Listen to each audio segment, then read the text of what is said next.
Okay, last time you roved around the village ship of Coombe trying to find out stuff. What did you find out? Um, we found out Everett's was, I don't know if you'd call him a pimp, but him and his female companion were definitely prostitutes of some kind. Mm-hmm. And he met, was it him who met with the fancy man, Mm-hmm. Lorenz?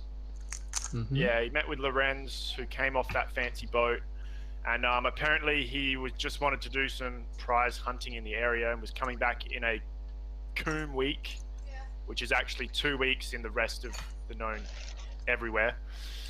So he'll be back in 2 weeks. Besides that, yeah, it was Sally Ann. Sally Ann was the prostitute, right? Yeah. And we learned that there was a dude called Old Hugh who makes all the alcohol in the Cretinus village. And we went to see him. He wants us to do something for him. Go get some information from someone who may know about the dragon. He hasn't heard about the dragon's movements for like a while, so he wants us to go track this dude down who he knows is contact of some kind and find out for him. Mm-hmm. Rightio. And Lomax got groped. Although so did Fia, so yeah. Okay. So it was only my sword. Of course. Of course. So we left off with you having to return back to see Old Hugh a bit later in the night. So unless you've got anything really pressing that you want to do, we're just going to assume we've got to that point in time. Izzy, because your character hasn't, you haven't been around a wee while, is there anything you need to know?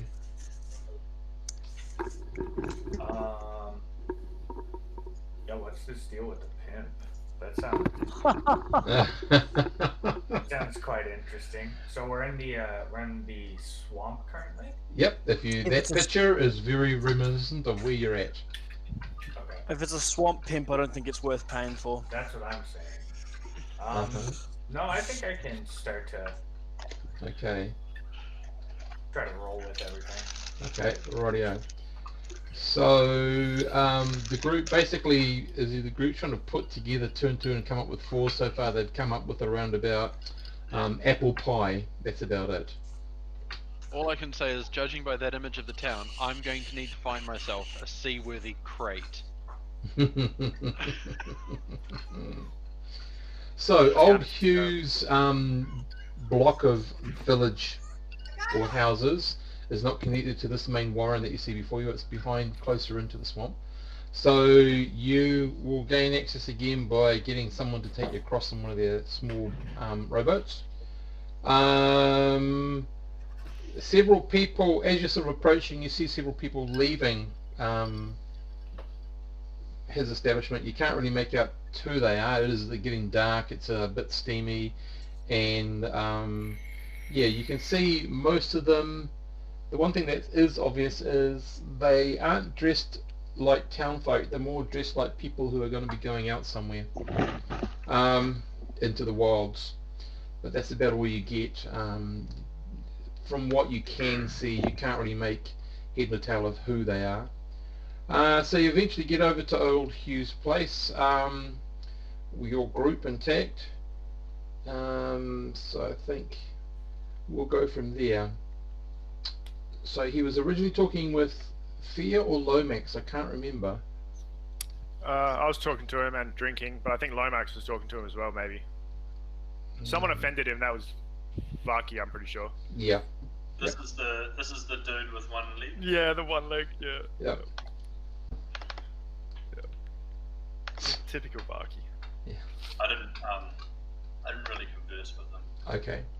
Well, I'll say Fia then. So he'll take. So he welcomes you back. He sort of looks the rest of the group up and down, sort of. Not as in a you lowly scum sort of thing, but more as a sort of a, as though he's assessing you. Mm-hmm. Raises an eyebrow. He says, "Well, you better come in then." So he sort of opens the door, ushers you all in. The room is obviously well lit. It's warm. There's some food cooking. On the table there, which just barely manages to fit everyone around it, he's got a drinking mug each, and it's filled with something. It's liquid.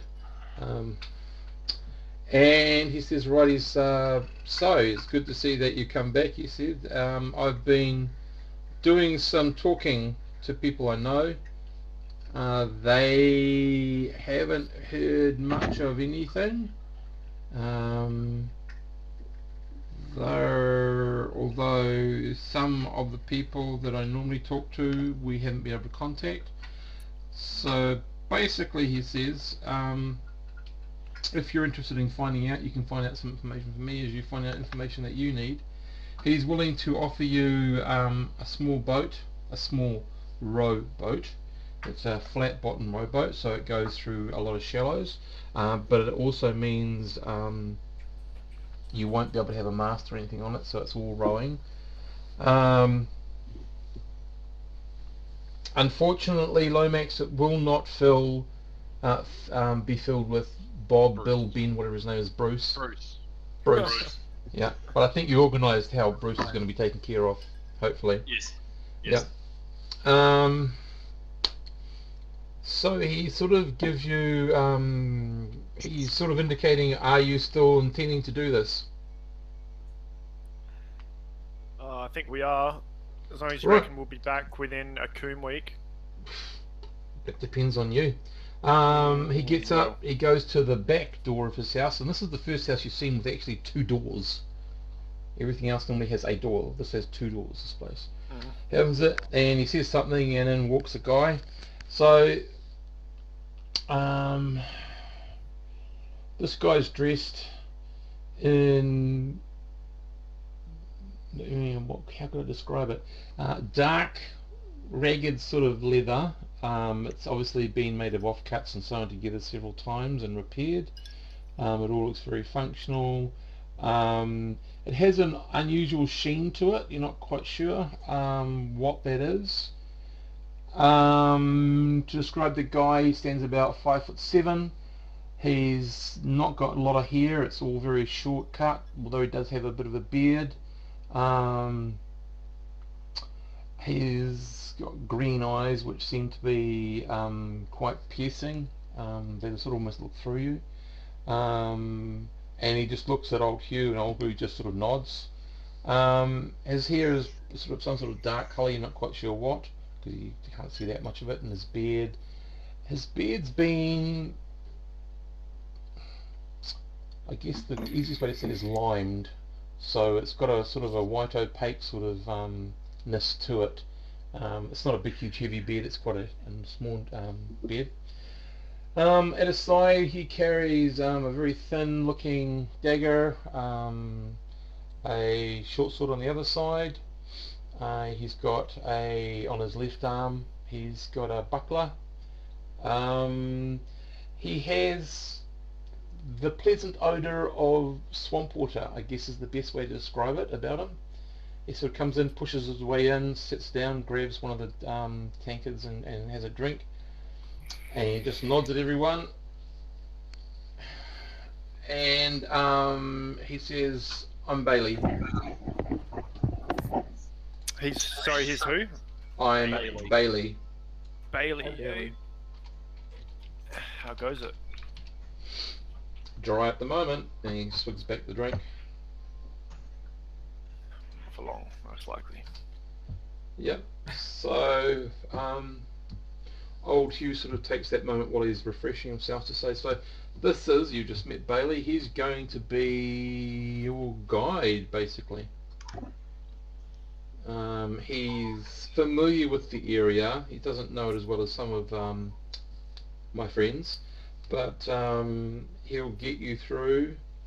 The only thing I suggest you do is, if he tells you to do something, follow it to the letter, unless you want to be made lunch for something else, or drown, or get sucked under, or get bitten by something venomous, or 1,000 other things that could be probably very unprofitable and very nasty. The short of it is just to listen to him, then, yeah? Pretty much. Okay. That's all I look needed. pointedly at Vaki and say, fair enough. So with that, My Hugh name- sort of... Yep, go. My name is Lomax, swordsman of the Crimson Hounds, and my sword hand is getting itchy. When can we leave? Well, he sort of basically looks at you and says, so you're spoiling for a fight. So I'll be behind you in the boat. We can leave as soon as you want. But the morning would probably be recommended. Why? We'll just leave Bailey now, won't says. we? I think it's as dangerous regardless of the time or day. Well, you know, wasn't it evening?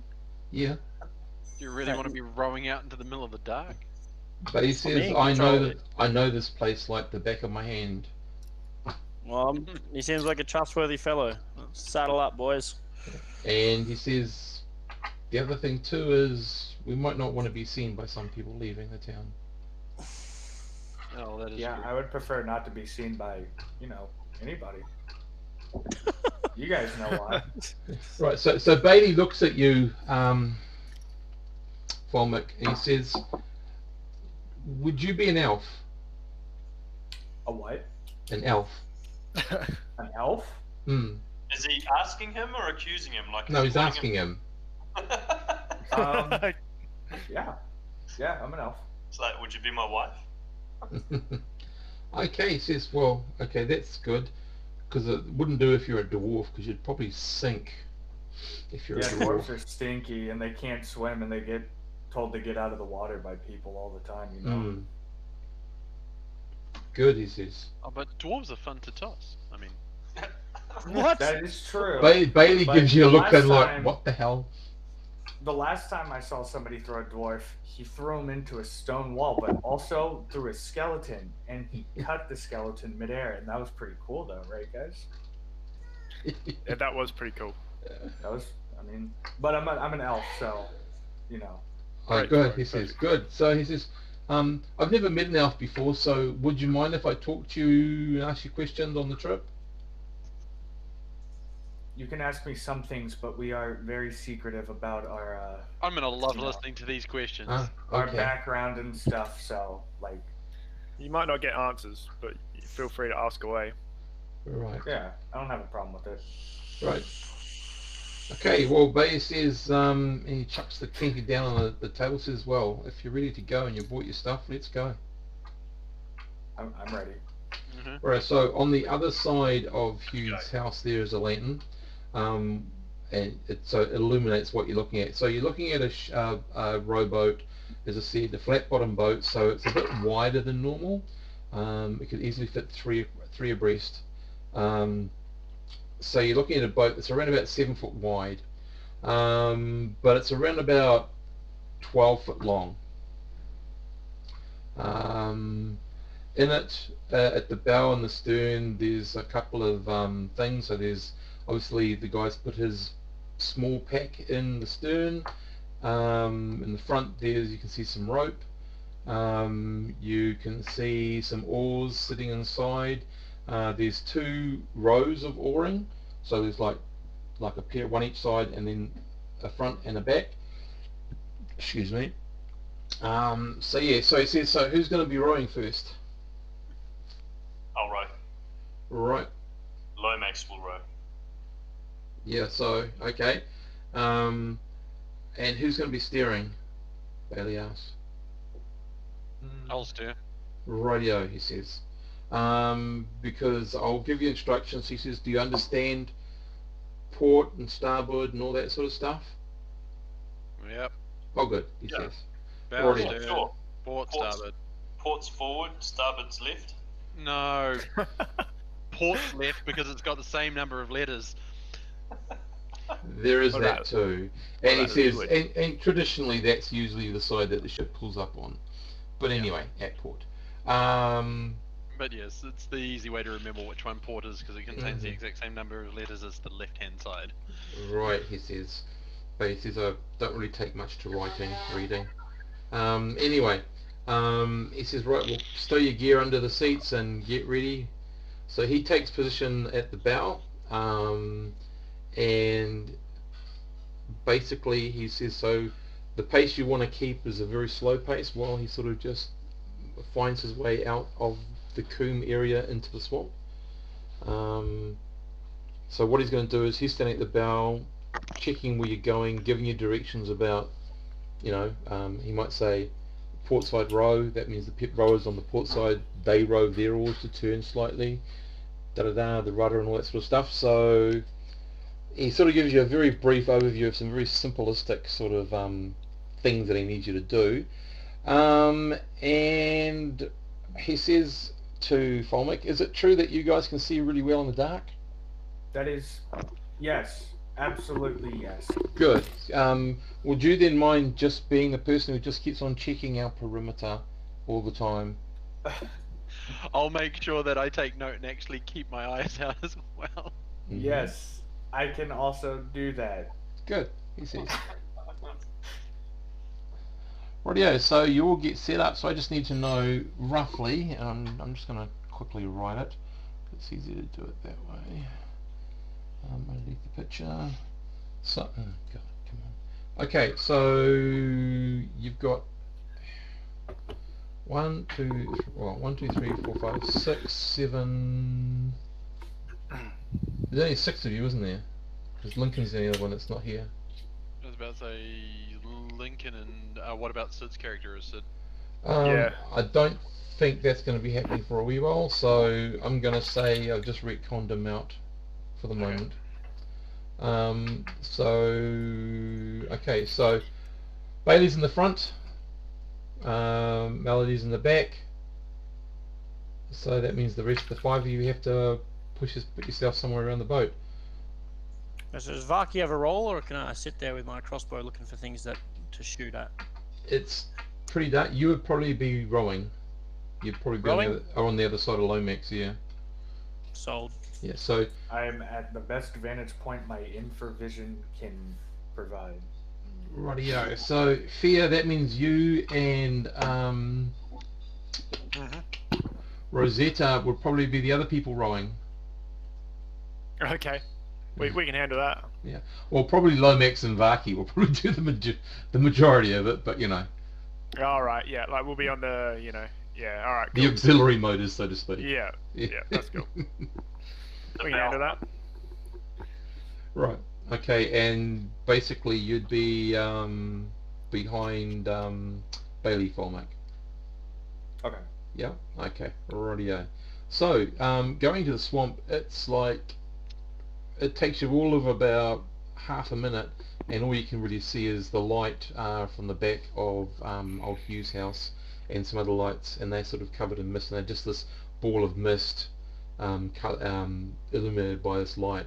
And after about, you'd guess, all about 10 to 15 minutes, even they disappear as the trees and stuff gets in your way. You just want all you can hear now is the sound of the noise of the night swamp, so insects, the odd swish of water, you guys rowing quietly, slowly, the odd bit of cursing when your oar gets caught up in some sort of weed, or you've got to maneuver it around a tree or something, and just Bailey just quietly telling you which way to go. I just need Folmic, if you can please give me, and Melody, if you both can please give me a 2d6 roll. First roll of the year for me. Yep. That's a 6. Alright. Hang on. 4. That's not what I wanted. Okay, let's have a look. So, Folmic, what's your intelligence? 11. 11, okay. And what's yours, Melody's? 12, I believe. 12, okay, rightio. Okay, so you carry on, you're not seeing anything unusual. You two obviously can see, as well as Fear, you can see the trees and the stuff that's around you. It's not a big thing. It's a little bit of a laugh every now and then when the humans sort of get entangled with stuff and they're rowing. But Fear, you have absolutely no problem because you can see exactly where to put your oar. You move into the swamp. The air gets heavier, it gets more moist, but it becomes a bit cooler. The water condenses a bit more. You'll notice that the water tends to run off this guy's armor, whereas it sort of sits and some of it gets absorbed into your armor. As you're going, Bailey, just to ask you, follow me, the first question. So is it true that all your women are beautifully, stunningly beautiful? Depends on what your concept of beauty is. I stifle a giggle. Right. How do you like your women? If you're into women, that is. Of course, that's why I asked the question. Well, I mean, would I know if I actually saw an elvish female? Would she like enthrall me or something? Sure. So they're dangerous then. I wouldn't say dangerous. They're very dainty and quite easy to break, if I guess you understand what I'm getting at. The word Lomax dainty is broken. over the edge. Yeah. Lomax has broken one or two in his time. Right. So Bailey gets really quiet at that because he's not. You get the impression he's not really sure what you're actually talking about, and or either that or he's a little bit embarrassed about what you're talking about. So he goes back to giving you sort of directions. Every now and then, you can see sort of through a small opening in the trees. You can sort of see above the mist. You can see the two crescents of the moon, of each moon. You can't really see the sky at all. You can't see the stars. You can only see sort of something that's got a fair amount of illumination. It's like, God, how does anybody see through this pea soup? Well, Bailey reckons he's just memorised it, so he knows where to go. The other thing, as you get further, like you can still hear the odd sound from the town of Coombe, but after you sort of leave that behind, and you're just hearing insects and the odd swirl of water as something moves quickly through the water. You might hear the odd croak of a frog. You might hear the odd call of a creature as it might be ensnared with something else. You suddenly sort of become aware of like little bugs illuminating the sort of firefly sort of thing in the swamp. Bailey says so. He says what you got to watch out for is if you see things like that, and he's pointing it all over to the bugs, and only those of you who can see in the dark can actually see him pointing. He says if they've got that sort of orange yellow glow, it's a little lightning bug. But if it's got a more of a greenish glow, be careful because it's a swamp light, and a swamp light is a creature that can lead you off into your death. So if it's got a greenish glow at all, don't follow it, ignore it, and move away from it. Right. Green is bad. Mm-hmm. Just like orcs. Yeah. So he's every now and then he sort of drops that bits and pieces of information about. So if you need to drink, he says what you do is you open up your handkerchief, you put some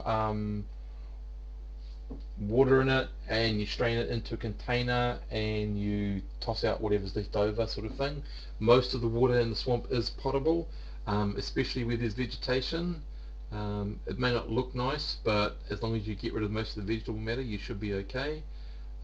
He says there will be areas that you'll see where it's obviously looks stagnant. Of course, you don't go for water there. And if the water's got lots of bugs on it, the water's probably good to drink, but don't get near the bugs because you'll know that. And he says, "Oh, did anyone bring any insect repellent with them?"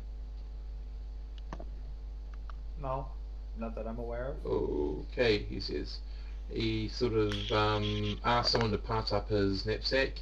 He gets some stuff out of it and he hands it to you first of all, Folmick, and says, "Rub this around your neck, on your face, any sort of the backs of your hands, sort of stuff. Pass it on to the next person." You sort of open the can. It's roughly a, I don't know, 1.500 milliliters, whatever you want to call it, of some sort of unguent. Something you sort of, as you smell it, you can smell a concentrated smell of the swamp, so you now know where you get that smell from. And he said, you put that on, the bug shouldn't bother you. Oh, If you don't want to put it on... You know, cologne of wet dog. Yeah, neat. Yeah, he said, if you don't put that on, and you don't mind being made into a pincushion, it's your choice. I mean, you're a good man and you trust elves like me, so I go ahead and I put it on. Right. And pass it along. Okay. So you travel a good... He reckons it's about been 3 hours. You sort of get a bit lost of time. He says that we'll probably stop here for the night, and he sort of directs you until the boat sort of hits a bit of dry land. And he says, "So, hello, back." He directs you to. He says he's going to get out and just check that there's nothing on the land. It's a small area used by the people $50. who... What? It's a small area. Yeah, okay. It's a small area used by hunters and gatherers and things in the swamp. So Chester comes back and he says, okay, what we need to do is pull the boat up. Then we can get the stuff out. He says for those people who want to sleep off the ground, he sort of shows you, he says we're not going to have a fire or anything tonight, but he sort of shows you or describes, you climb up this particular tree, there's a couple of small platforms around about 10 feet off the ground. And he says that should protect you from most things that can get up onto the land, except of course for snakes and bugs. But you know, find a snake, be fast and chuck it into the water. Okay. By the way, did we change directions at all on the way there? Because my internet died out. I was just wondering. Oh, okay. There's an awful lot of movement and directions, so This way and that way, this way and that way. yeah. Okay. You're not sure where you are, but he reckons you're about 3 hours into the swamp, so that's Alrighty. a couple of miles into the swamp. So, the sort of hunter's sort of loft or shelf or whatever you want to call it, is big enough for about 4 people to sleep on, without the risk of falling over. Fee's already making her way up there. Right. You want to sleep on the ground, Lomax? Yep. Being that he's like 7 foot, I feel like he volunteers just by his size. Like the 2 men. Right. I've got my bedroll and Yep. whatnot. Rightio. Likewise. Yep. So sort of Bailey sort of goes around, and for those of you who are on the ground, suggests the better spots to take. They're drier, they're a little bit higher, and they, so he sort of knows the... So all over, this little piece of land wouldn't be bigger than about 30 feet wide by around about 40 feet long. And there's a couple of trees, some straight, but they managed in the middle cops of the trees to tie them together so they can support this sort of little shelf in the middle of it all, where people can sort of sleep if they want to. Bailey suggests that the people on the ground should set a watch. He's happy to take the first shift, and he'll wake up. Who's willing to take the second shift? I would say I'll take one of the midnight shifts, Okay. and just dangle my legs over the edge of the platform and keep an eye out. Yeah, Okay. Fea's happy to take one of the last shifts. Does anything on this contraption that we're sleeping on look like it might require any mending? I assume it's been out there for quite some time. No, it looks like it's been well maintained. It's Alright, old, but all it's good. been well maintained. Yeah. No worries. Yeah. I'll take the second shift. Okay. So I think it's Bailey, and I don't know who, Lomax and Folmick in the second one, Fear and Melody in the last one. Yeah, Okay. Cool. Rightio. I can actually see in the dark, Lomax. That's a bonus. Very much so. Yeah, well, lucky for us. I once Benefits of being an elf. I once trained with a man who taught me how to fight blind. Okay, that's perfect then. If something happens, I can tell you where to fight, and I'll also fight. Stab. Yeah. Okay. we'll fight. Rightio. Doesn't So stand too close. so the night is already quite late at night. You sort of settle down. It's unusual. You are open to the elements a bit. If you had enough time, you carried the right gear, but none of you would have known to do this. But the shelf sort of you can put a canvas over the top, but it's not raining yet, so it's not a problem.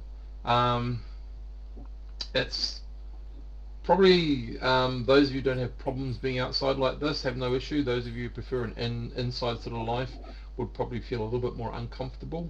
There are bugs everywhere. There's the odd time you got to bat them out of your bedroll or away from your face sort of thing as they land on you. Has anyone not put any of the repellent on? Well, good. Everyone's sensible. Everyone's got it. There was repellent. Yep. I put it on if there was repellent. Yeah. Okay. So you start to smell a bit like the swamp, so you know where he gets his smell from. Yeah. Okay, so there's a lot of activity around you, but nothing that comes to investigate you or anything. So you're aware of a lot of activity in the swamp. At the night there's more of those fairy fly things, there's splashes, there's croaks, there's all the stuff you'd expect in a swamp. It's quite a busy night. And the morning comes with the lightning of the mist. You sort of can see around about 40 feet, and then it starts getting really opaque and really hard to tell much in the way of detail.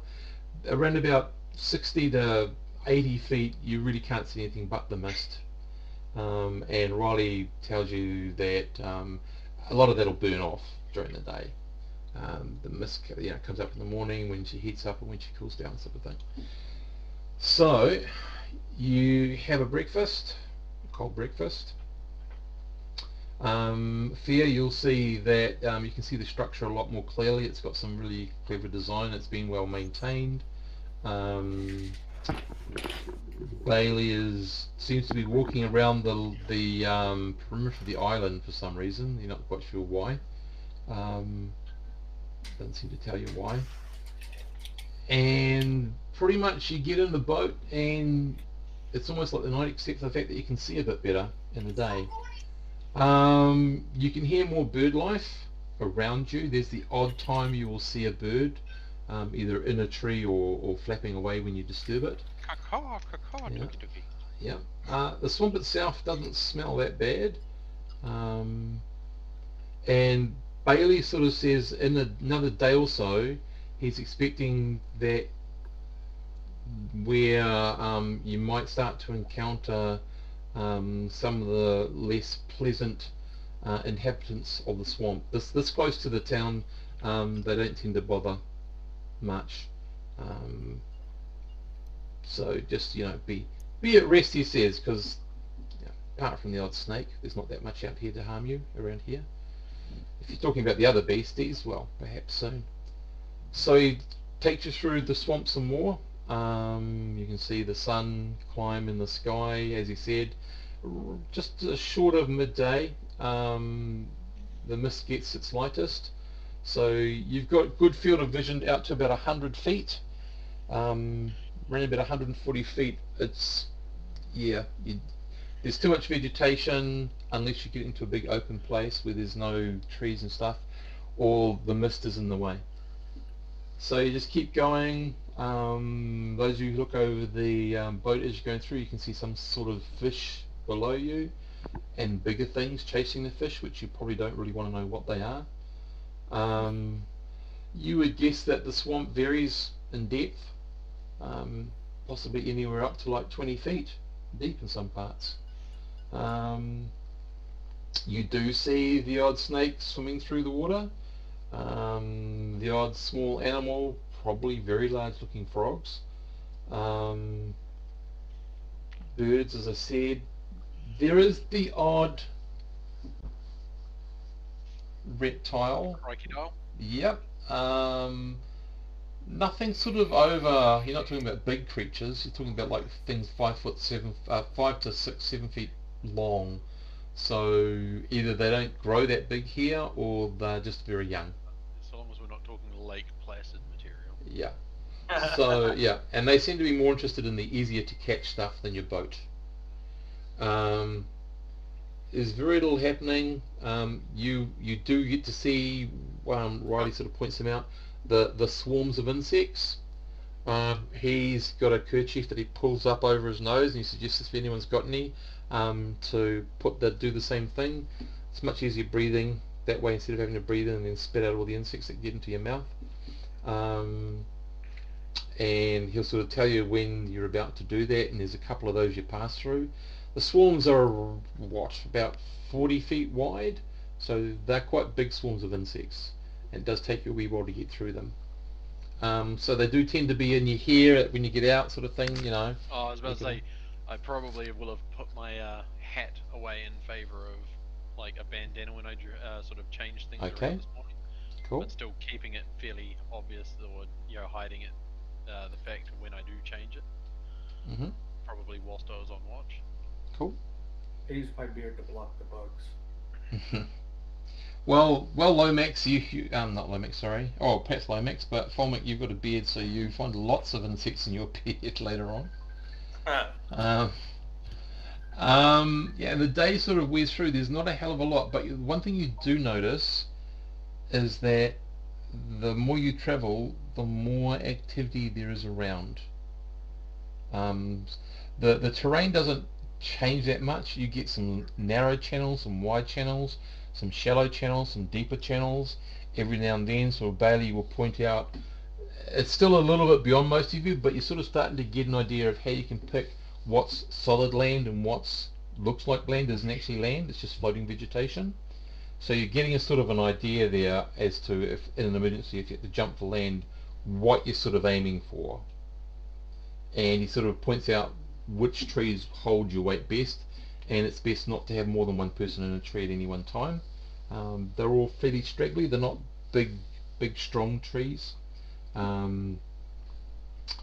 He also talks to you about some of the, if you want to, like if someone's got a chance, they can set out a line and let it just drag behind the boat around about 10 feet. You might catch some fish to eat for lunch or for dinner. Barky kind of wants to know, do we have anyone with any musical talent in our whole group? Probably Rosetta, because she is a dancing cleric. I know it sounds weird, but you know, she would have some. You know any folksy tunes on any instruments that go like now now now now now now now? That was all last week when they met Leroy. Yeah, I was gonna say no. My one's more bawdy, tavern songs. Yeah. Ah, do we know smuggling any of the spirit from old mate? No. No, sorry. Unless you bought some. No, somebody bought some. I thought we tried to buy some at the end of last session. Did we forget to get some on the way out? We were planning on talking buying about some alcohol? stuff later. Yeah. I have Yeah. a ton of alcohol. Oh, I Okay. have approximately 3 pints of neat. Right. Well, hold on to that. That's not a ton. That's not a ton, then, is it? No. yeah, A ton, I think, Ton is is 8 just gallons. me. that's like half an hour. Not, of a okay, session. not a literal ton. Right. TUN. No, is what no. we're talking about. Yeah. Yeah, TUN is a type of cask. Yeah. Which I think holds. I think it holds 8 gallons. I'm not sure, but I think it holds 8 Well. gallons. It's basically a keg. What about our guide? He looks like the kind of man with a fiddle. Did they have fiddles back then? With a Yeah. lute? As Varky's talking about this, he sort of turns his head and says, "Do you really want to attract attention right now?" Moderately, but I'll fine. I'll take your wisdom, good sir. Okay. Rightio. So the day progresses with very little issue. He says tonight he's going to try to. He doesn't think we're going to get there before the daylight fades, so he's going to basically set up. He's looking for a place where the boat will fit between some trees, and you'll be able to tie the boat on to the trees to sort of hold it steady, and we're going to have to stay the night in the boat. It'll be slightly uncomfortable, but it's dry. As the day sort of goes on, obviously there's going to be no fire aboard. and you've got a much better selection. Well, you don't really, I guess. No. For watches, he still insists that there be at least 3 watches. The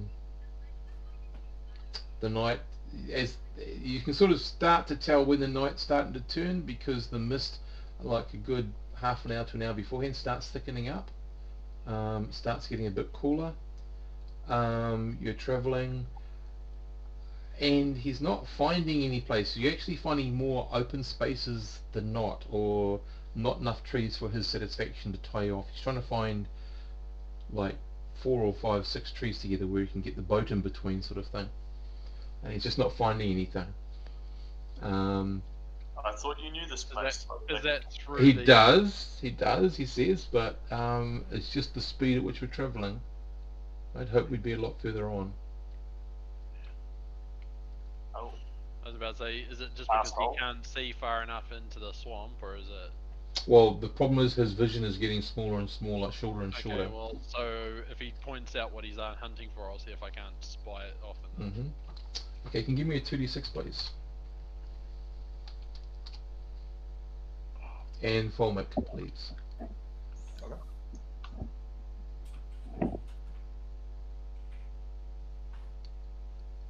Okay. You're not really seeing what he's describing. Either he's not describing it very well, or it's just actually not there to see. The best he can do, as it's starting to actually get dark, is 2 trees that he sort of halfway puts the boat halfway through, and through the oar hole bolt things, he takes the oars out and he ties them off on each side onto the trees. Yep. He says that while it'll hold you there, it doesn't offer as much protection as a lot of trees would from creatures that might want to investigate for whatever reason. Again, no light sources. You can start seeing the little light bugs come out really early. They light up. So you sort of have, I guess, like a 10 around you. You sort of have a 10-foot viewing sort of area where you can sort of get some definition because of the light of the bugs. There's quite a few of them around here. You can see other areas where they tend to congregate fairly well, so it's sort of patchy, but you've got spaces in between where you sort of don't have that much of an idea of any detail. You know, there's swamp, there's the odd tuft of vegetation, the odd sort of old sort of falling down sort of tree or scrub or something, but that's about it. Vaki wanted the music. So he sort of hunkers down that night with you, sharing some cold rations, and he says, so tomorrow will probably be the first day that you're likely to encounter something. He sort of tells you, so out here there are some unusual creatures. He says, have you ever heard of Hydra? Oh god. Multi-headed snake thing. With a large body, bigger than a horse, much bigger than a horse. Yeah, he says they can roam around here. He's hoping that you won't encounter one, but he says if you do, the best way to kill a Hydra is cut off its head. He says, common to popular myth, you cut one off and 2 grow from it. That doesn't happen. He says, but there is one problem. He says, no, he says some of them are what's called, we call them fire hydras, and when you do happen to cut off their head, they tend to explode, and if you're too close, you could get very badly burnt. He says he won't know until that actually happens because they both look pretty much the same. Okay. So he says that if it was just him, he'd just, move very quickly away from one if he could. But this is being a large, slow boat, you're not going to have that option. He just says, if you can, just go for the heads, chop the heads off. He says the other things you might encounter out here is something called a water nautilus. They don't tend to bother you if you tend to not bother them. So he describes something roughly the size of a full-grown African elephant.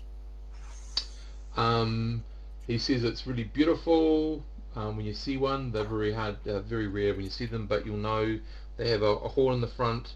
They have an almost feather scale-like green-blue sheen to their scales. Yeah, if you can try to circumvent them or avoid them, they will tend to leave you alone. He says also there are some other intelligent races out here. There's lizard men. You might meet up with them. You might meet up with some bullywugs. Sorry. So you gotta watch out for them. He says he only knows of one, and we're not in the area. A scrag, which is basically an aquatic troll. Yeah. Oh no, scrag, an aquatic troll. The troll. Yeah. So he says he doesn't believe you're in that area, so unless it's gone for a far range ride to try to find something, it probably shouldn't bother us. And he says apart from that, the only other thing he could think of would be the dragon. And we're sort of heading in its direction. But I'm hoping that we're going to meet up with Sir Hester before that. He says, so I don't know how much Hughes told you about Sir Hester. Pretty much nothing. Nothing about Sylvester. Okay, Sir Hester, he says. Sir Hester is a knight, as far as I've been told, who's taken the oath to protect this land from evil creatures. So he's out here doing that. Right. Some job. So that's who we're looking for. That's a mighty tall task when one of those creatures is a dragon. A black dragon. Well, Sir Hester's been doing it for a while, so he sort of knows what's best. He's also here. I've never met him myself, but I've only known him by reputation. There used to be 2 scrags in the swamp. Sir Hester took one out single-handedly. Oh. So he's a very valiant and capable fighter. So basically, he sort of gives you he's giving you he's reading more like a dry encyclopedia than anything else.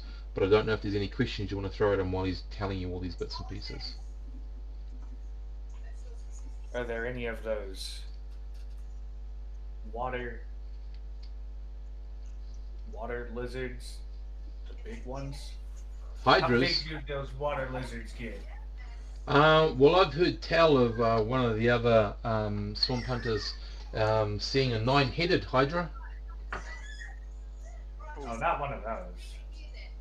Those I'm expecting to run into, but the ones with the sharp teeth, and they swim in the water. The crocodiles. That's the one. Yeah. What about them? Yeah, like how big do they get out here? The biggest one I've heard tell is about 10 feet. Okay, that's pretty big. Yeah, big, but 2 people could probably. Have you done some sort of wrestling? He says. Look at me. I've done tons of wrestling. Right. Well, he says, well, if you're brave enough and you want to get in the water and you're not worried about a little bit of getting wet, I've often been told, and I've seen it done, the easiest way to overcome one of those creatures is to wrestle it. Don't take it on face on, wrestle it. And people do that just for fun? No, he says, no, to live. I once met a woman in a tavern that would match any of these beasts in a wrestling match. Bailey sort of gives you a bit of an odd look and sort of. Is that your mother? Someone's mother. Right. Everyone's someone's Yeah, so mother. anyone want to ask him any more questions about the swamp or anything else? Okay, when you say explode, Yeah. do you mean like? I'm assuming I know what black powder is, like black powder going off, or like. No, there's no such thing as black powder at the moment. Okay. Yeah. Is there an equivalent like? Fireball. Okay. Does it go off like that, or is it like? Well, yeah, of course, a fireball, or is it like a jet of fire? He says it's like, and how he describes it, it's more similar to a fireball than anything else. It's like when it's cut open, because he says the other thing about one of these flame hydras is that it can actually spit fire at you, but it doesn't tend to do that until it's very threatened, because it can't do it often. Okay. I was just curious because if one of us is gonna have to cut its head off, I mean. Well, one of its many, all hydras have many heads, he says. Well, does it have a main head? Not that I know, he says. That could be something to look into. We should just have to cut each one off until we find the main head. If such a thing exists. Mm. I mean, a sentient creature with multiple heads, one of them surely has to be at the wheel. You can't have a creature with that many heads moving around on 4 legs? He says, I don't know. I don't know how they do it, but they do move. And some of them move with some amazing speed, I've been told. I myself have only heard from other hunters. I've never encountered a creature like that. Okay. That's all I had. I was just wondering. Yep. And out of character, I was wondering because I have saving throws on extra saving throws on some things. Right. What's a saving throw, good friend? Yeah. That's Oh, what he I said said, he out did of say out of character. character, so that's all cool. I'm sorry, Yep. I missed that I'm part. not. Yeah. Yeah, I'm not doing a voice anymore, so it's hard to like. Yeah, that's all cool. Yeah. That's all sweet. What Okay. is this saving throw?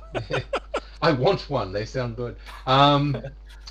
Okay, so if there's no more questions, no more information wanted, you'll basically settle down for the night. Can I get... So who's on the... So we'll have 3 watches. Bailey will be on the middle watch with whoever's going to be there. Who's on the first watch?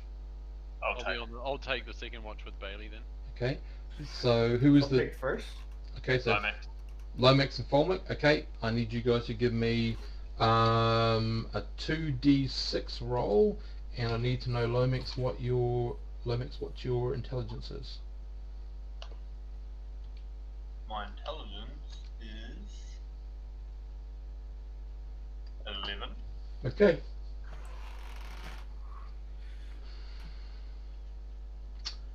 Okay. What was yours? Sorry, Folmic. Mine is also 11. 11. Okay. Right. Yeah. Okay. During your watch, Lomax, Yes.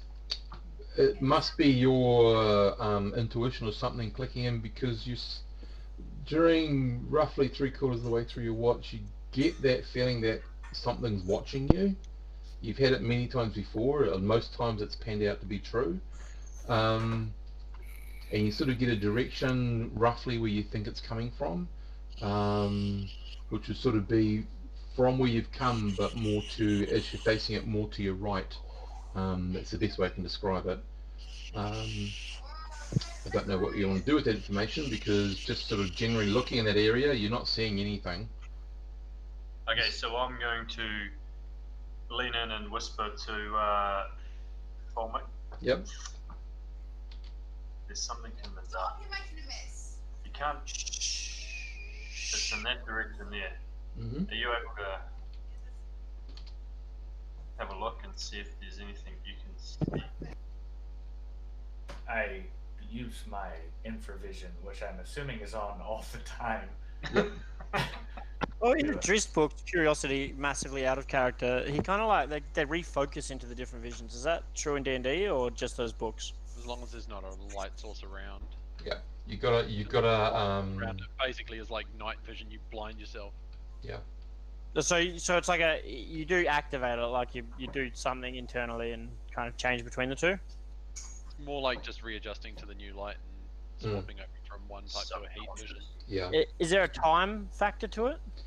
The only time a time factor really is important is if you suddenly get a whole lot of heat or a whole lot of cold in front of you, and it sort of is like a blinding. Or if you go from like an ordinary light source, when you're using your heat source, it can also blind you temporarily. But being that he was sitting on watch for a while, he probably would have had it active already. Yeah, that's cool. It So used to be, I think, in basic, it was like about 3 rounds to swap, like to have change over, which is about. That makes sense. If you walk from bright light into a pitch black room or whatever, or a dark room, it takes you a while to adjust. Exactly. Yeah. Same thing about here. 30 seconds or something like that. Was And while around timing. While Folmic is zeroing in, I'm going to very quietly lean over to each and every person, wake them with my hand over their mouth and a finger up against mine, and just let them quietly know that there's something lurking. Does anyone panic at waking up to a hand over their mouths? My spidey sense is tingling. Oh, it sits here. That's cool. Oh. I look with my special eyes. Yep. So give me a roll, please, Folmic. 2d6. Come on, special eye roll. Special eye roll. Is that good? I don't know. Maybe. Okay, special eye roll. You sort of peering through. You can see sort of the vague shapes of the trees, the odd little animals that do give off a different heat signature. You can't really see anything. If there is something there, and it's something that is to be seen, it's either doing a bloody awesome job of ignoring your heat vision, or it's outside of the range of your heat vision. And the general, like you're already searching the general area that he sort of pointed to. Everyone is now awake. I try my best to stay focused on that area in case anything ends up entering my field of vision. Yep. No, that's all cool. Does heat vision work on cold-blooded creatures? Does what, sorry? Yeah, Does heat vision work on cold-blooded creatures? It Depends how much different their Yeah. It depends how different their temperature of their body is compared to the temperature of the atmosphere around them. And If it's the same, you won't be able to see them. Yeah. So like you have different sort of shade. It's all more sort of shades of grey of what you can see. It's not like you can see as a normal light. Bright red. Yeah. Oh, so it's literally like night vision, how it's all different shades of green. Yeah, but it's shades of grey basically. And like so something that has very little heat variance from the background will be very similar, so you'll actually walk into it because you didn't really see it. Yep. Yeah. No worries. Yeah. Folmic, you're seeing nothing. Everyone else has sort of raised that there's something out there to the knowledge of this.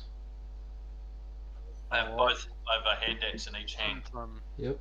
Once I'm alerted to it, I'm gonna sort of peer out over the edge of the boat towards wherever they're. Okay, make your roll, please. 2d6. Roll for special eyes. Yeah. Special eyes. My brain. Special eye roll. What was your intelligence again? Sorry. 12. 12. Okay, right at the edge of your vision, you can see some shapes. Okay. They do have a variance. They're not. One thing you can see is that they're not. You know that it's not a hot-blooded creature because it's a much lower level of heat that they're giving off. Okay.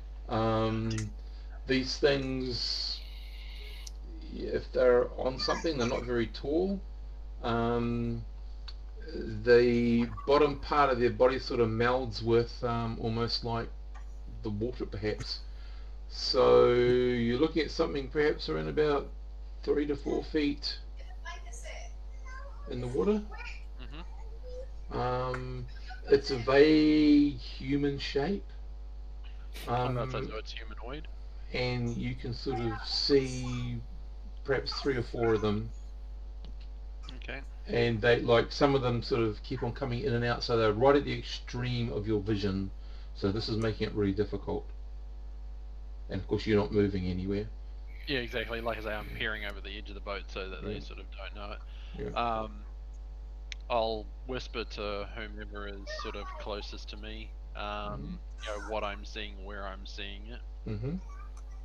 I don't know if Bailey So, is anywhere near. Yep, so Bailey would ask you, what sort of, can you describe the shape in any way and the size and all that sort of stuff? Yeah, so I give him the... Yep.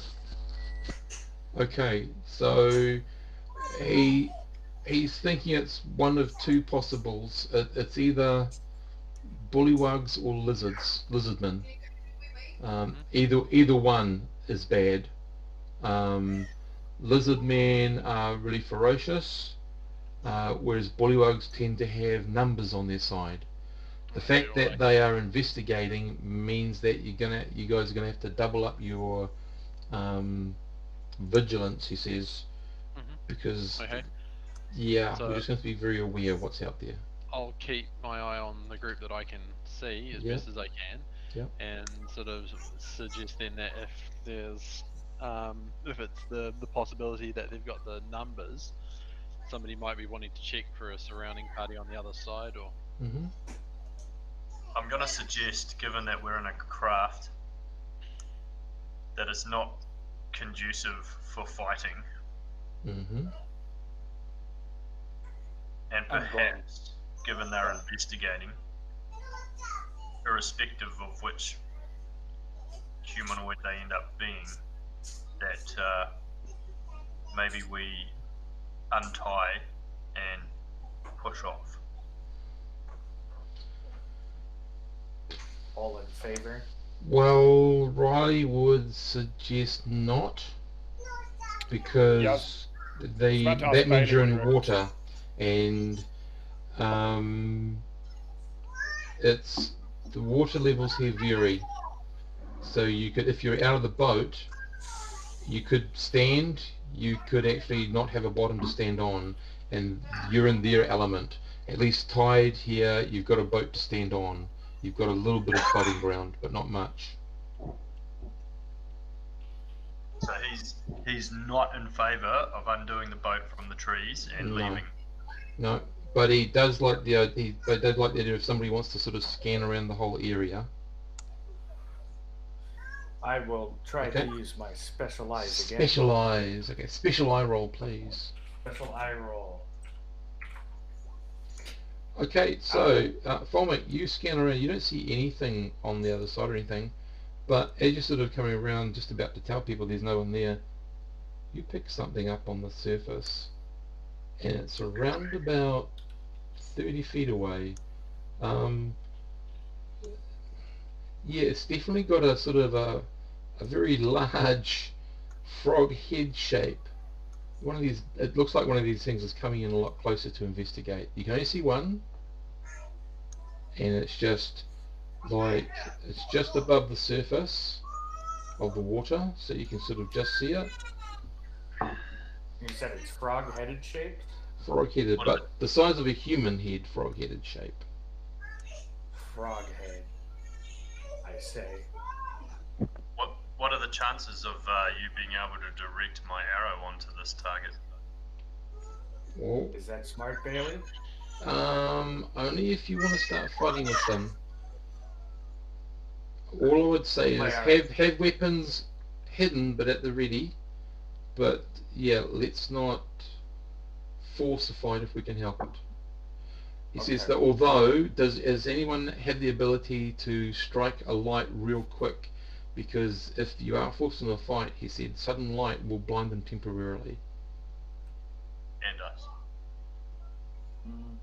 I'm not. Well, if we're ready for it, we can be ready for it. Okay, well then I will, on hearing that, sort of since I'm still lying down more than anything, rummage through my pack for a small amount of oil Mm-hmm. and I'll tear off or try and pull out a section of one of my ragged Mm-hmm. sort of bits of clothing, the ones that I use for usually disguising myself in poor sections of town. Yep. And you oil it up and have my flint and steel sort of at the ready. Okay, so what Bailey suggests is make, as it's getting closer, so Izzy, you're still watching it, it's moving extremely slowly towards you. He suggests that we've got to look as though we don't know it's there and we're not talking. That's like why I'm doing it really while lying down in the boat. really quietly, but just be ready so everyone else needs to sort of stay like they're sleeping. So like I say, I'll have dagger in one hand, flint in the other. I have my hand on Yep. Okay. And that would be okay because you're awake, sitting up, looking around, sort of thing. Yeah. Okay, so this thing gets to within around about 12 feet before it stops. You can see the eyes. Of course, I don't know if you're looking directly at it or you're just pretending to sweep. I am letting my eyes go half lidded, but so I kind of look like I'm asleep, but No, sweep, not asleep. Sweep, SW. oh, Yeah. Sweep. And it suggested that I pretend I don't see it. Mm-hmm. Okay. I kind of just keep moving my eyes back and forth slowly. Okay. Not fully focusing on it, but keeping it obviously within my main peripheral. Yep. Cool. Hello, Lincoln.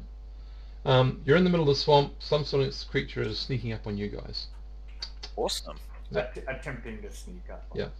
So, it's like the Lomax, rapture in reverse. yeah. So, Lomax, you're just waiting with bated breath, ready to attack this thing if it gets close enough, I guess. So is Vaki. He's got his crossbow ready. Melody's got the light ready in case she needs to use it. It keeps its distance at around about 12 feet away. It stays there for a very long couple of minutes. And then you can see it sort of turn slightly and moves away. Sort of heads back in the general direction of the main group, and yeah, it basically sort of leaves your eyesight, Folmic.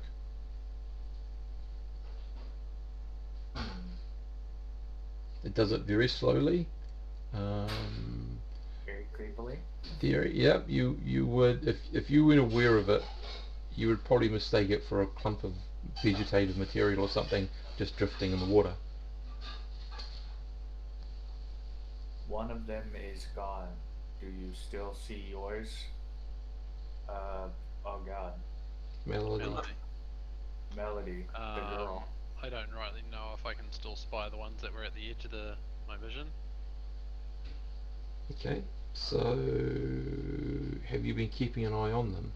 I did have to take my eyes off them to sort of prep my stuff. Okay, give me a roll, please. Oh no. Ah, wrong thing.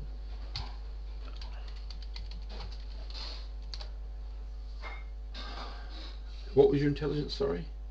12. 12. Okay, there's nothing there as far as you can tell. Okay, so no, unfortunately I've lost them. Okay, so Bailey, so when you lose sight of yours, Folmic, he sort of asks you, sort of, how far away do you reckon it was when you lost sight of them? Was like at the end of your special sight, or?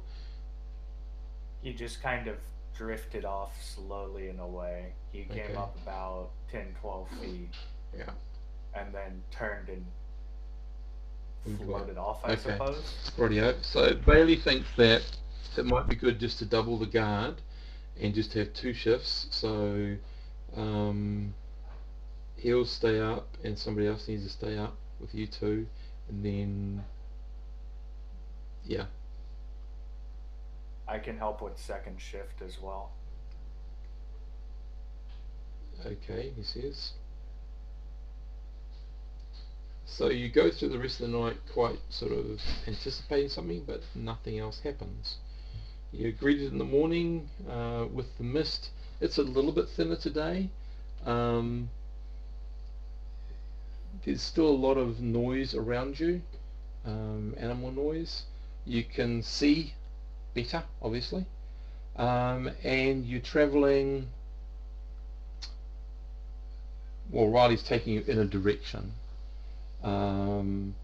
He says, so what he's going to do, basically, he's taking you to a part of the swamp where there's a small rise in the swamp where you'll be able to navigate on land, on foot. He suggests that you tie off in pairs in case someone goes down into some sinking holes or anything like that. That way one person can try to save the other, but it still gives you enough maneuverability instead of all being tied together, which can create some problems, especially with the people in the middle. So breaking out some rope when you get there takes about halfway through the morning when you get to this land place. It doesn't really look that much better. The ground is a bit mushy, but you're not sinking into things, and he assures you that it does get a bit more solid the deeper in you get. So this is a part of the swamp that it doesn't go up that much higher, so there are damp places and there are sort of quicksandy type areas in it, and there are small sort of like little channels where water can come into it, but mostly it's land. And you can definitely see the difference between the vegetation here and the other vegetation. There's a lot more undergrowth, the trees are a lot bigger. There are something like 2 to 3 times, the trunks are 2 to 3 times the diameter of those that are in the water. Yeah, so it's relatively obvious when you're on so-called dry land and when you're in swampland. So once you're there, Bailey, same thing, get your gear, jump off, and we've got to pull the boat up onto the land. He says actually we should really carry it in out of the water completely. Alright. That way it's harder for anything to pull it back in. Yeah. So then you sort of turn around, you can, the ground's squelching, everyone's got boots on, no sandals. Boots. Yeah. Yep. Cool.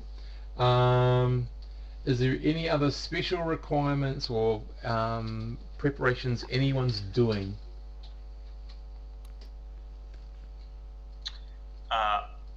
I will just be, as any good swordsman would, who has 2 axes, I will just be maintaining some of my, getting it battle ready. Light oil here and there, given the moisture content of the air and the environment we're in. Yeah. Okay, so you're making sure you do your best you can to have your weapons ready and sharpen my axe blade. Yep. Anybody doing anything else to prepare getting into the swamp itself?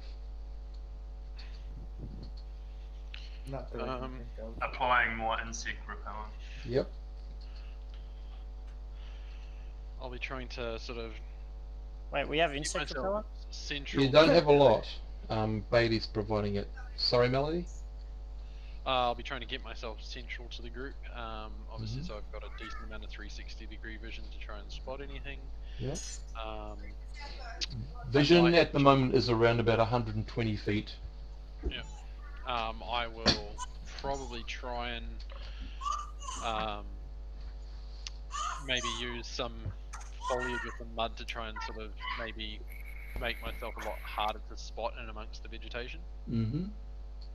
I'll just quickly sort of slather a bit of that onto my armor. Get all Arnold on it.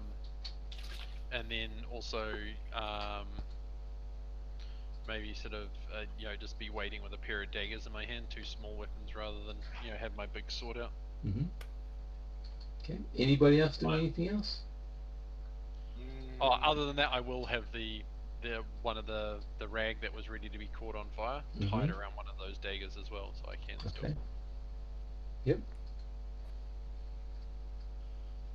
Cool. Oh man, completely forgot about that. Fia's got her wand out and is looking pretty foul, in a foul mood, to be honest.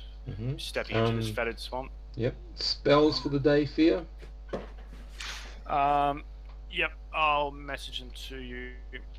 I just realised I've been charging my wand the last several days. Too late for that, buddy. And Rosetta, spells for the day memorized. I'm just head up now. Okay.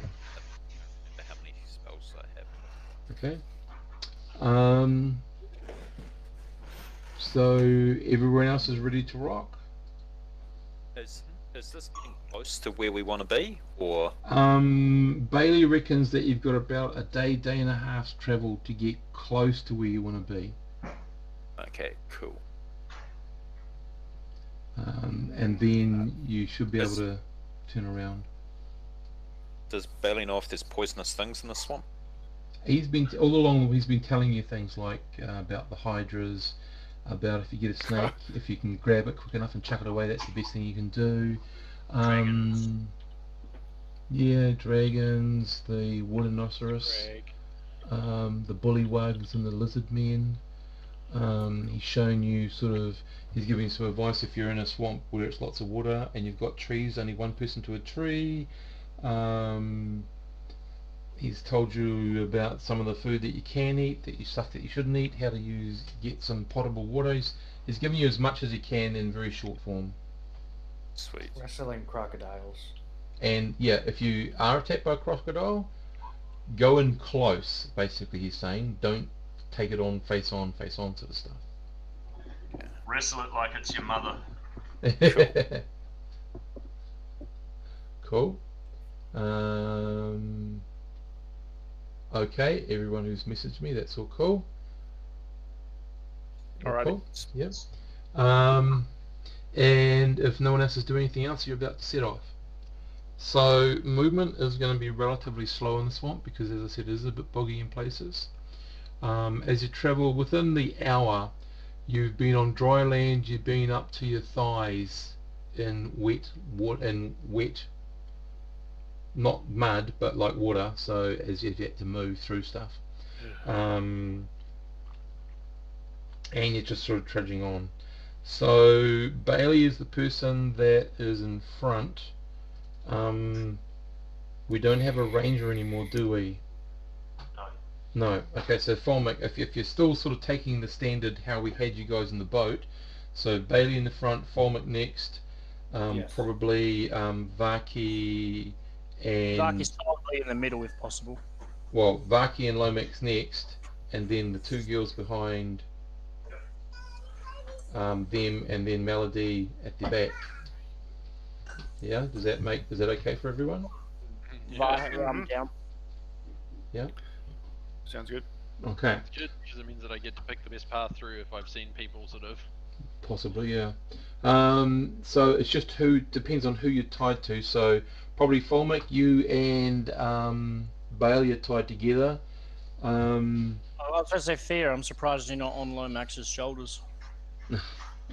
So I would say probably Fia, Rosetta, and Melody are the only group of three that are tied together. Just make sure you sit on my back this time. Okay, so you go forward, and Folmic, I'm going to ask you instead of the NPC to roll for surprise, please. Okay. What do I roll? D12, D10, D6. 1d6? Yep. DM says roll a D6. That's Okay. a d6. That's awesome. You're not surprised. You Should sort have of. so asked to ride on his shoulders. Yeah. Hang on a second. Anyway, I'll just take you over to the new place. oh, here we go. So we just need to organise Lomax you the guys. swordsman. Lomax the swordsman, and so we just got to get you guys arranged. Lomax, More like so a rapier, Sid, if you ask me. I know you're just listening in. We've retconned you out. I don't know if you want to be in or not. So if you just indicate what you want to do. Really cool. So, oh, sorry, Vaki. Oh God. Whoa. Bloody He's hell. giant. Hang on. I feel like that's accurate to life, so let's just leave it. Oh, whatever. Because that makes you larger than life. You know. Okay. Oh, Hurry yeah, up. You're So, not a Backstreet Boy. You know I'm it. here. That yep. street's back, right? Okay. And I just need to get something. Oh, for God's sake. Here we go. What have we got? I want it the other way. Oh.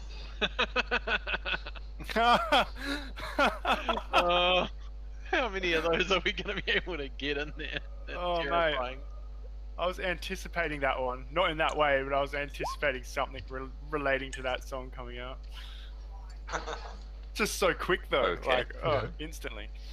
Okay, so Formic and this dude are over here. Whoa, wrong button. That was all one lot of text that apparently it didn't like sending. It's okay. So I know what you got. Oops. Oops. Alright, I forget how to do this. I think it's You shift. hold the Alt down, Shift or control? and it's that Alt. can It's put you in a. something You hold Alt down, and it puts you in a slightly different area. So just remember who you Alright. paired off. Who you paired off with. Okay. All the girls are gonna drown together. Rightio. Who am I tied to, by the way? Lomax the swordsman.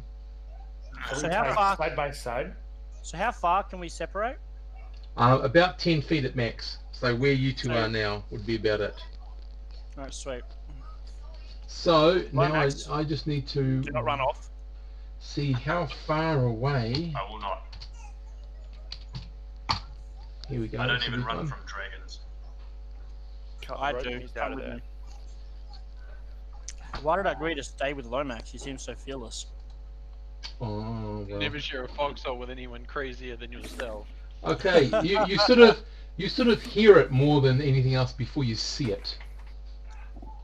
You're not surprised, and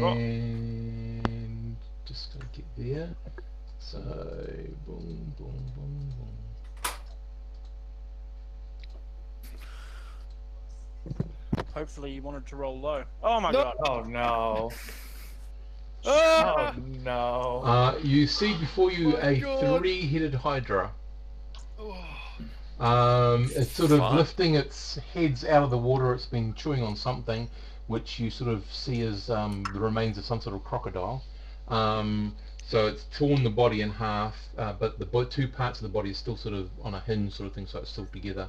So the rightmost thing has got the crocodile body in its mouth chewing. The middle one's let go, sort of once it sort of sees you, and it sort of raises its body fully out of the water. So this thing stands, this is roughly the size of it, but this thing stands around about at its height. Yes, not fun. They can do it. A bit of robotic Um, with the voices and whatnot. Sorry? What'd you say, Matt? I think he's having a network issue Oh, where okay. he's got robo voices happening. Okay. So this thing stands around about 25 feet tall above the waterline.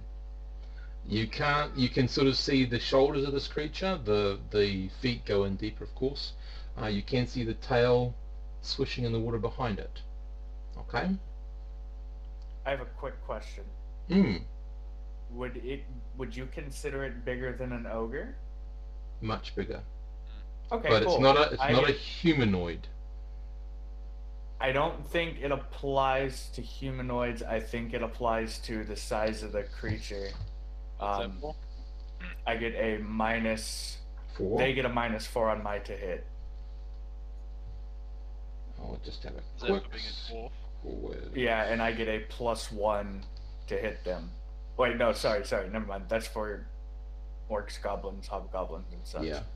Yeah, I get a -4. They get a -4 on to hit me because I'm a tiny little boy.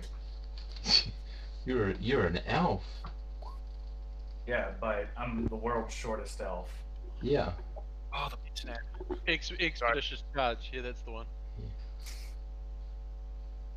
I dropped out like half a Okay, minute. no, it Did is anyone when take it? being. So the sentence is when being attacked by ogres, trolls, ogre magi, giants, and/or titans, dwarves subtract 4 from their opponents to hit dice because of the dwarf's small size and combat ability against these much bigger creatures. So it's only those creatures that applies to.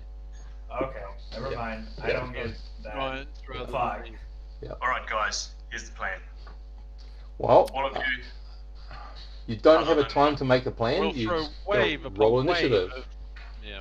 Anyone casting a spell? No, but I will shoot out of turn when that comes up. I've got a ready crossbow. And that's part of your specialist stuff. So Yes. you get to go before we roll initiative. Is that correct? Yes. Okay, you can make your attack roll. Alright, just give me 2 seconds. It's the first time I've been in combat. So, crossbow. The Sorry. range between us is... Sorry, you talk. I will be casting a spell, Steve. Cool. I will start chanting, oh shit, oh shit, oh shit, oh shit, oh shit, oh shit, oh shit. Oh, so the that- typical that combat goes spell. along. That goes along with Melody's one. Nope, nope, nope, nope, nope, nope, nope, nope, nope, nope, nope, nope, nope. But, Steve, I am actually using the chant spell. Yeah. So according to me, you are 50 feet away from it, from one of its heads. Roughly Alright, 50 I've got feet. +2 to hit for range and +2 to hit from deck, so +4 to hit. Mm-hmm. And just so you know, when I reload, I'm going to be reloading with my magic, with my magical quarrels. Mm-hmm.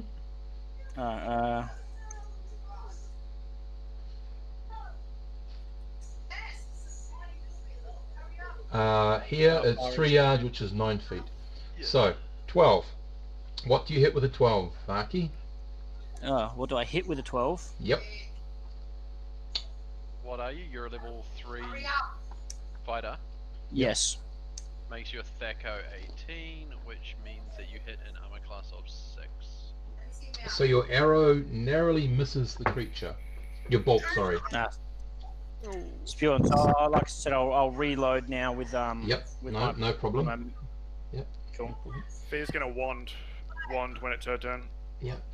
Okay, so now we'll get into Folmic. You rolling a d6 for the group, and the creature rolls a d6. Since I am, what is it again Oh. to? Is that good or bad? Yeah, Yes, it's excellent. pretty good. Yeah.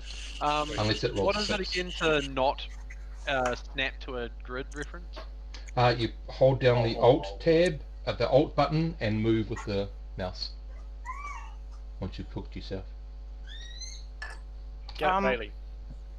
Okay, where are we? What is it getting? It's getting a 1, so you're lucky. So, now, I've got to remind myself the order in which combat goes. Did you seriously just hide behind me?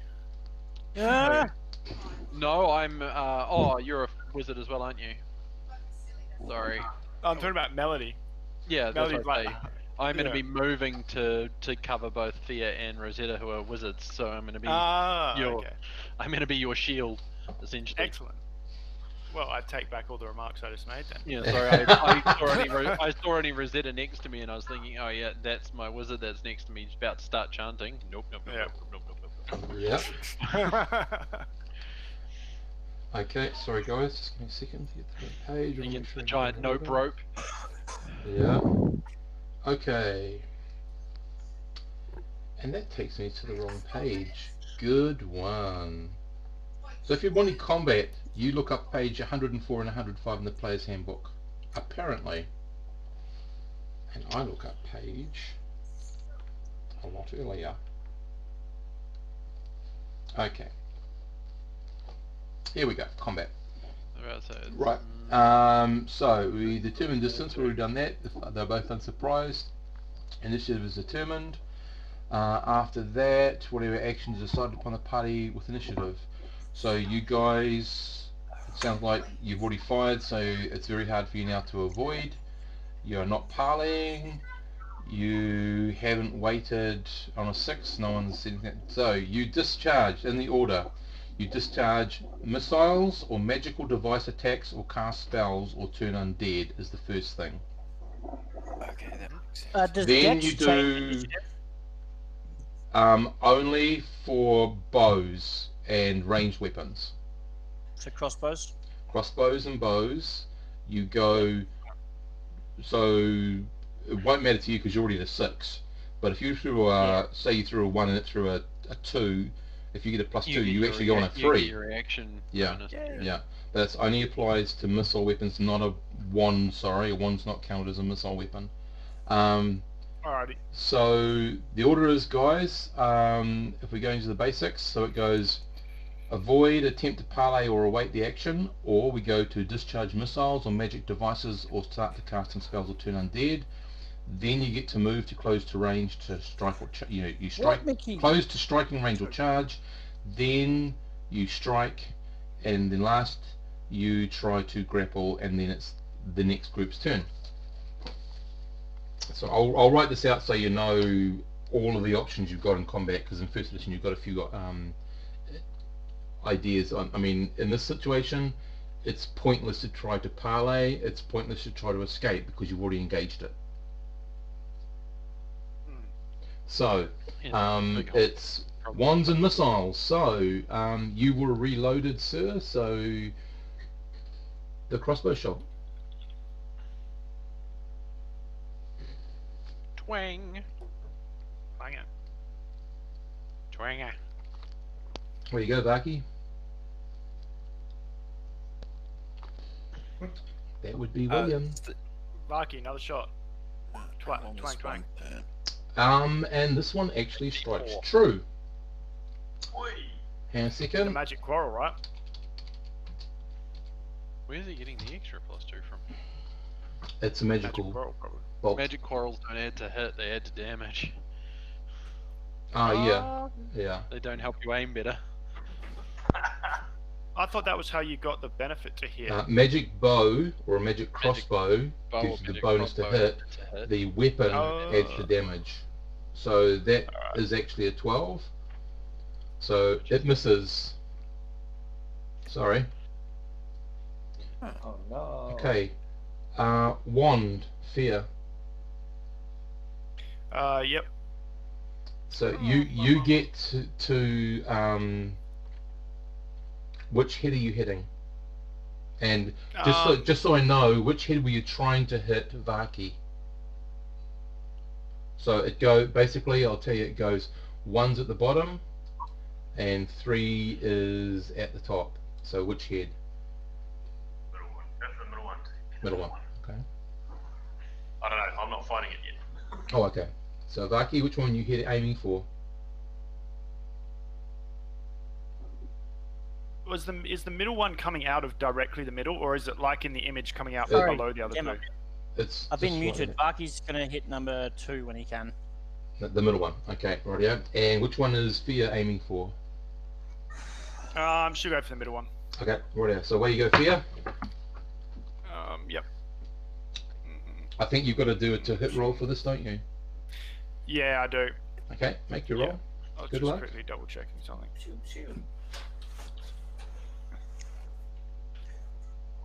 Unfortunately, that misses.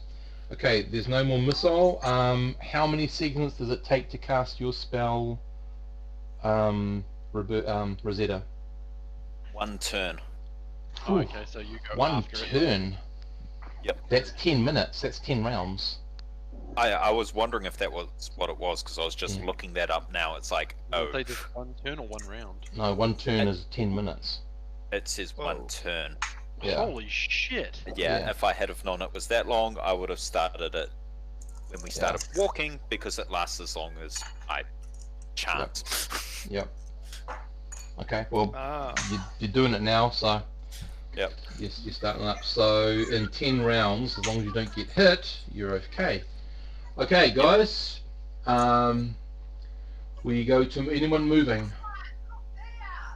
Yes. Well, I moved to cover The two magic users? Rosetta and Fear. Cool. And I will be using my dagger to slice free myself from the other two, so that I've got a lot more maneuverability. Okay, Lomax and Folmic. I am moving. Oh, go ahead. So I've uncoupled myself from Vaki, Mm-hmm. and I'm going to attempt. I'm going to start moving out to the to my left flank in an attempt. Okay, so just as you know, the green is ground, the white is water, and it's all random. White. Yeah, so it's random as to how deep it is. Obviously, you can guess that where the creature is, the body is, that is, it would be roughly about 5 feet deep. Just so you know, you don't know about the water until then, though. By the way, has Bailey said anything during all this? Well, I'm basically, when Folmit goes is when he's going to go. Okay. Yeah.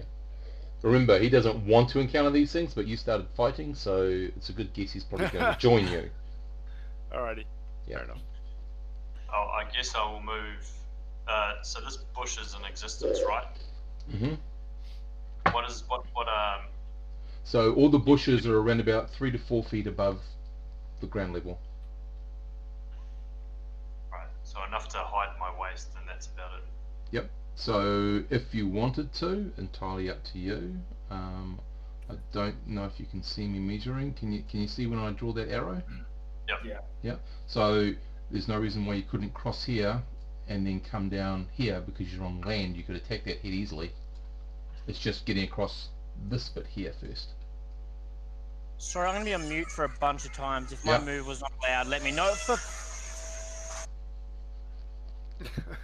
I'll have to roll randomly to see how deep he is there. So, what do you want to do, Lomax? Yep, I'm going straight across. You're going, sorry, straight across like this, or straight across here? Straight across, yep. Correct. Okay, all I'm going to do is just roll randomly to see how deep it gets. Give me a sec.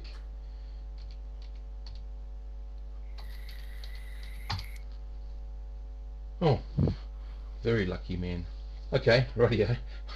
Gets up to your knees at the deepest point. Noted. Yep. So move yourself your full distance, which is in combat round. You can move normally on normal land 120. In a swamp you can only go, that's if you're not encumbered. I'm encumbered to heavy. Oh god, 6 feet, 60 feet, and then the swamp itself will take another third off that, so you get to move 40 feet in a round. Alright, so how do I get that arrow? What you can do is on the ground you can simply drop all your gear, because it's in a backpack, pick it up later if you want to, and just go down to your armor and your weapons. Then you're not encumbered anymore. Yeah, done. Just make sure you pick it back up, because if you forget. Yeah. I'm Yep. gonna take. Yeah, so 30 feet there, and then how much? And you could get within striking range of head number 3. You could move over there and strike at it, if that's what you want to do. I'm just going to move the 30 feet over here first, because I kind of want to... Okay, so what you do, hold the Alt down, the Alt button down, and select your figure with the left mouse button and move it to you want it and drop it there, matey, because you're in control of it. So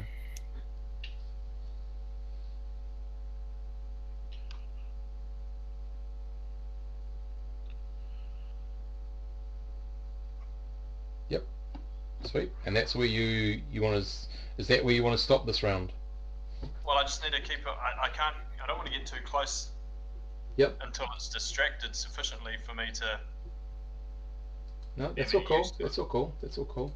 So I'll just show you what you can see. Because I can reach it in the next round. Yep, there you go. That's what you sort of see. Oh, that's a good bush to hide behind. Those big bushes there. Yep. Okay, so that's what Lomax done. I know where Vaki is, and I know that it's only 3 feet deep.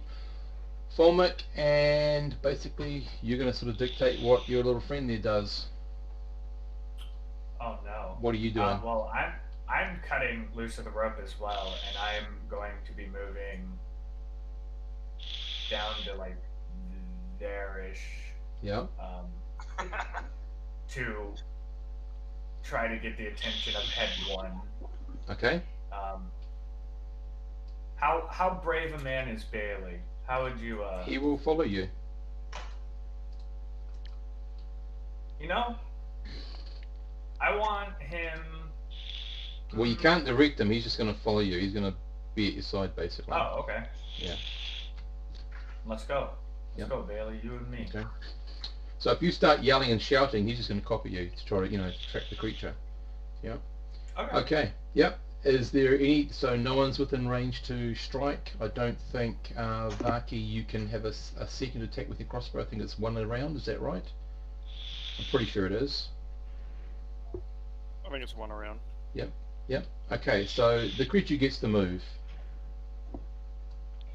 and we move on our 2 likely targets. Oh, sorry. I didn't push the Alt button, so it's redoing itself. Volmic, you hero. I was expecting it to move closer and then turn one of its heads towards Lomax, and we're gonna fight like that. But no, we just get all 3. That's okay. There are 2 of us. Yep. Head 3 is looking at the rest of the group. Each of these heads is just attacking you 1 each. So Volmic. Okay. Yeah. It lunges at a bite, and we hit an armor class -3 with that, so I think we're gonna hit you. Oh no. Yeah. I have 6 AC, so fuck. Yep. It's definitely gonna hit you. Yeah. With that bite anyway. So just turning to see the damage of this little creature does. Sorry. Oh. No, not a horse. Okay. Rightio. You take 2 points of damage. Okay, that's fair. It got lucky. Well, you got lucky. And our friend manages to dodge out of the way and not take any damage. The other head writhes around like a large snake, but it's just like watching what the rest of you are doing, and that's pretty much it. It can't really do much else. So now we go to initiative, and this time it's going to be Lomax. 1d6, please. What we'll try to do is do the combat, and we'll leave it there for tonight, because I don't want to leave this halfway through. What's the ruling, would you say, on trying to throw/aim at the head that's, just writhing around rather than the 2 that are being engaged? Well, it's actually not, no, because it's not engaged in melee. But the thing is, it's a -4. It's not a -8, but it is, because it's a large creature. It's still going to be a -4 specific shot. I'm just saying it because everybody else has been hitting for the heads. So yep. So Lomax, it gets to go first. So it will. What it will do is chomp chomp and then trample. Oh. Thanks, Lomax. It manages Volmic manages to duck underneath a very poorly aimed bite, and Bailey this time does not manage to miss and takes 4 points. Not good for Bailey. Bailey, no. Not as strong as you guys. Okay. And then we do what I've been waiting for. Boom, boom, boom, boom, boom, boom. And Melody, you are definitely in line for an attack as it moves over. So first of all, what I need both Volmic and I'll do Bailey is to give me a 1d20 saving throw on paralysis. Oh fuck! Holy sh! Do you make it? No, that's under. That's under. Okay. Rightio. Yeah, so if I can actually hit you, you're going to take some trampling damage. So Bailey first. He definitely got hit. That hits an armor class 0.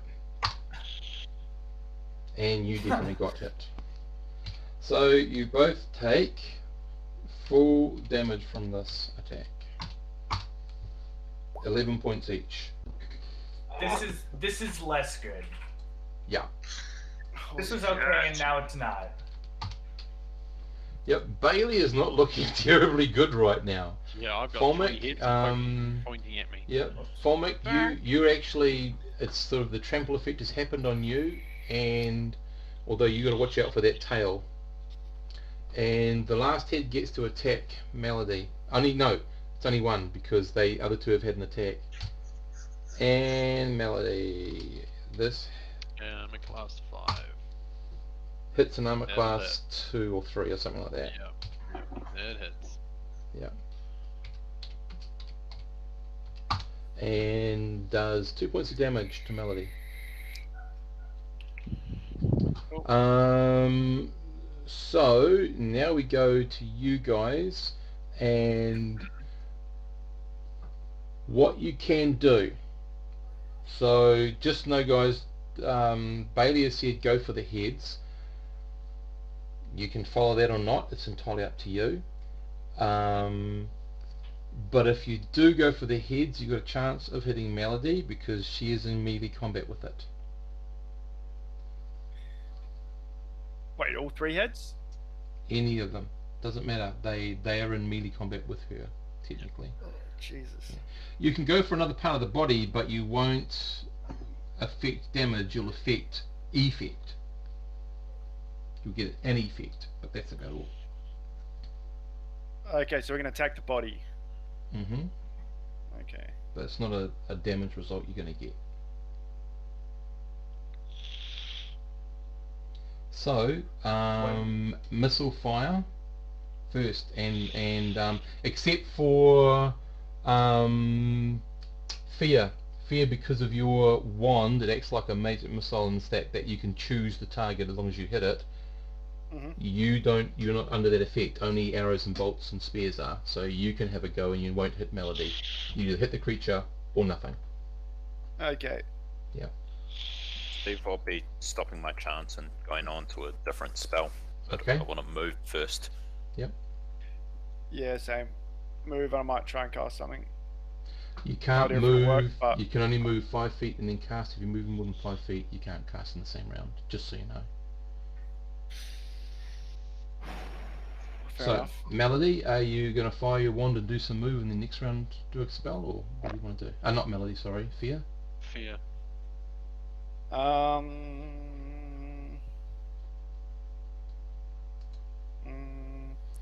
Probably. Well, I guess Fear would have no idea whether sleep would work on the Hydra or not. But she'd probably be likely to give it a try. So I guess she'll step back as far as possible and try to cast it. Right. How far is as far as absolutely possible? 5 feet backwards. Alright.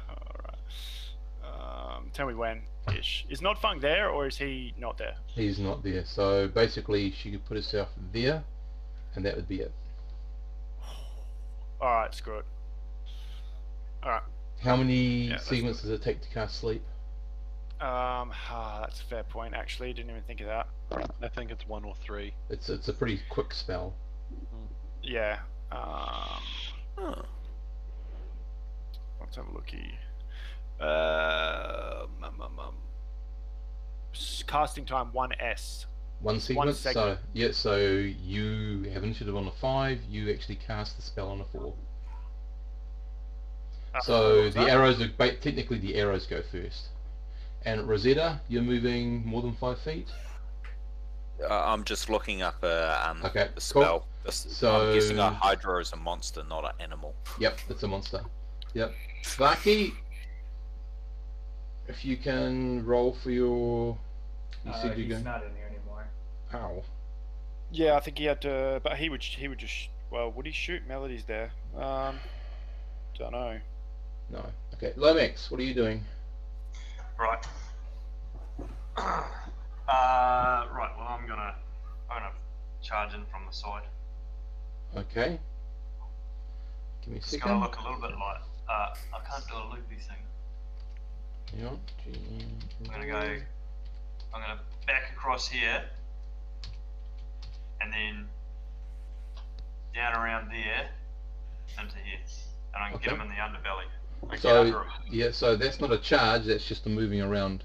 Charge is a straight line, and you have to, Yeah, okay. Well, I'm gonna race around it. I'm gonna get underneath him and start cutting at his underbelly. Okay, you can try. The most dangerous spot to be on a Hydra is under it. I got hit by it. And it weighs a shitload, but that's okay. Okay, where you go, Lomax. So hack into its side. Yeah, what I'm trying to do. Well, you can, or you can hack it at its head. So anything on its neck is considered head. All right, let's do that. Yeah. Okay, so we'll just move you over to about here. Is that appropriate? Yep. Okay, so you're going for head number 3. Where you go?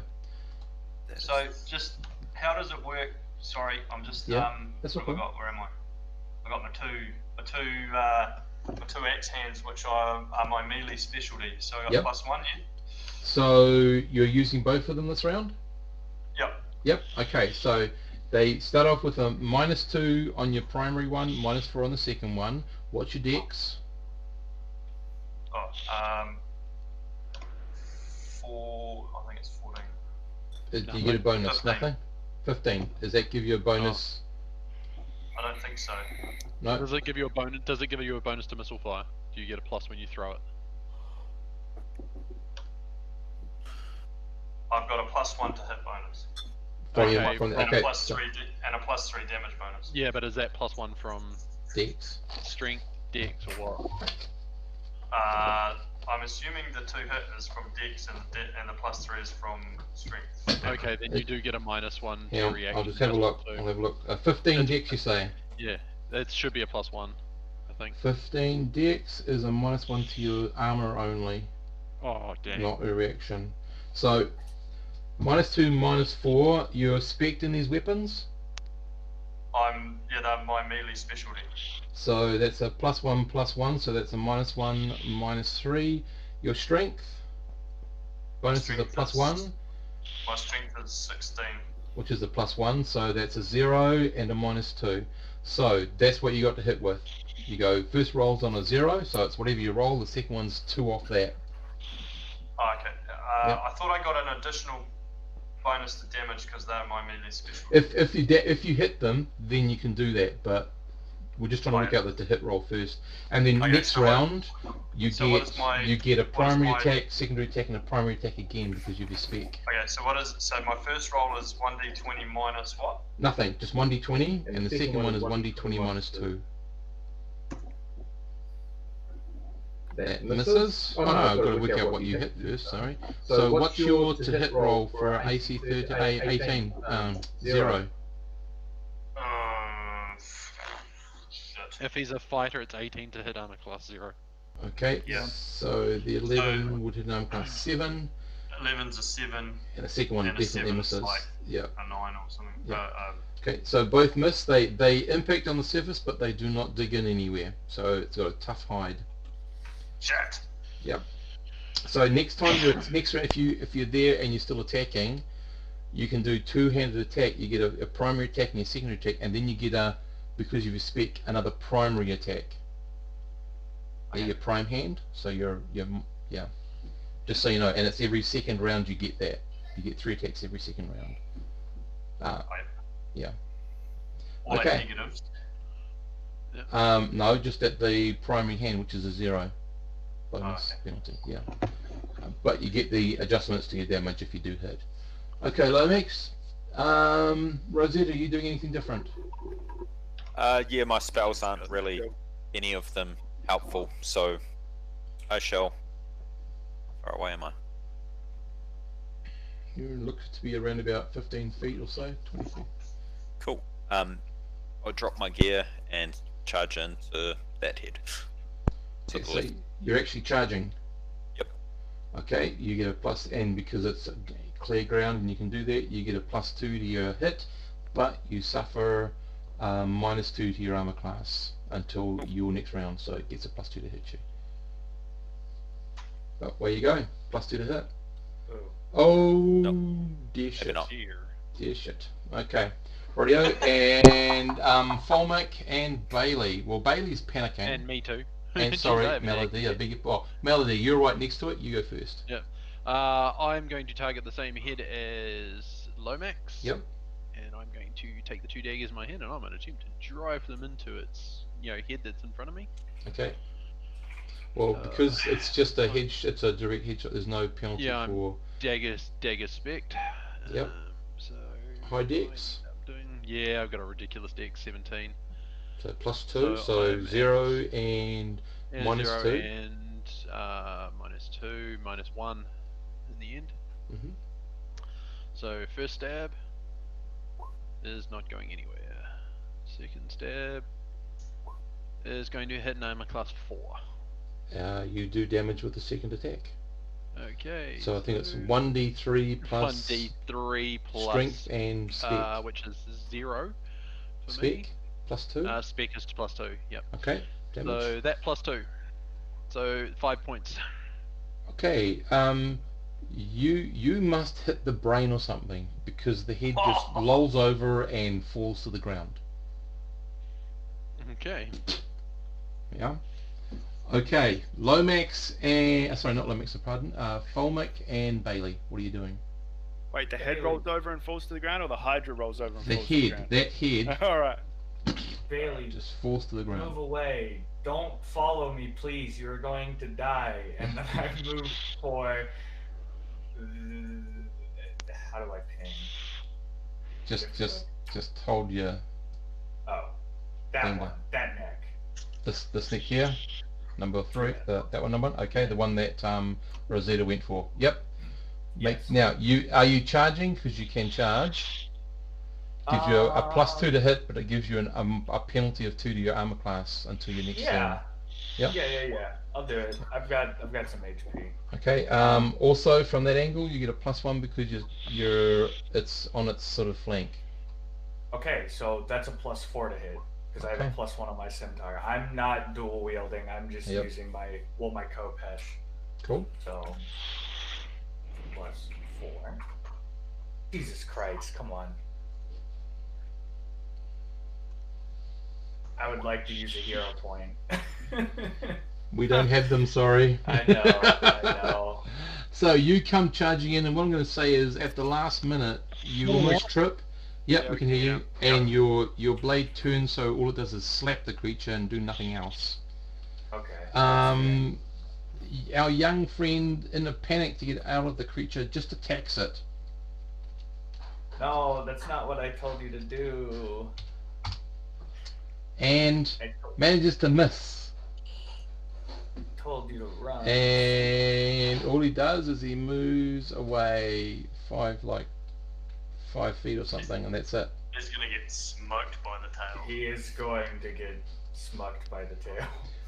Rightio. So, folks, that I think is the end of the round. Oh, Vaki, you had a choice right at the start if you wanted to attack the head, but if you did, you could have a chance of hitting Melody with your bolt. What did you want to do?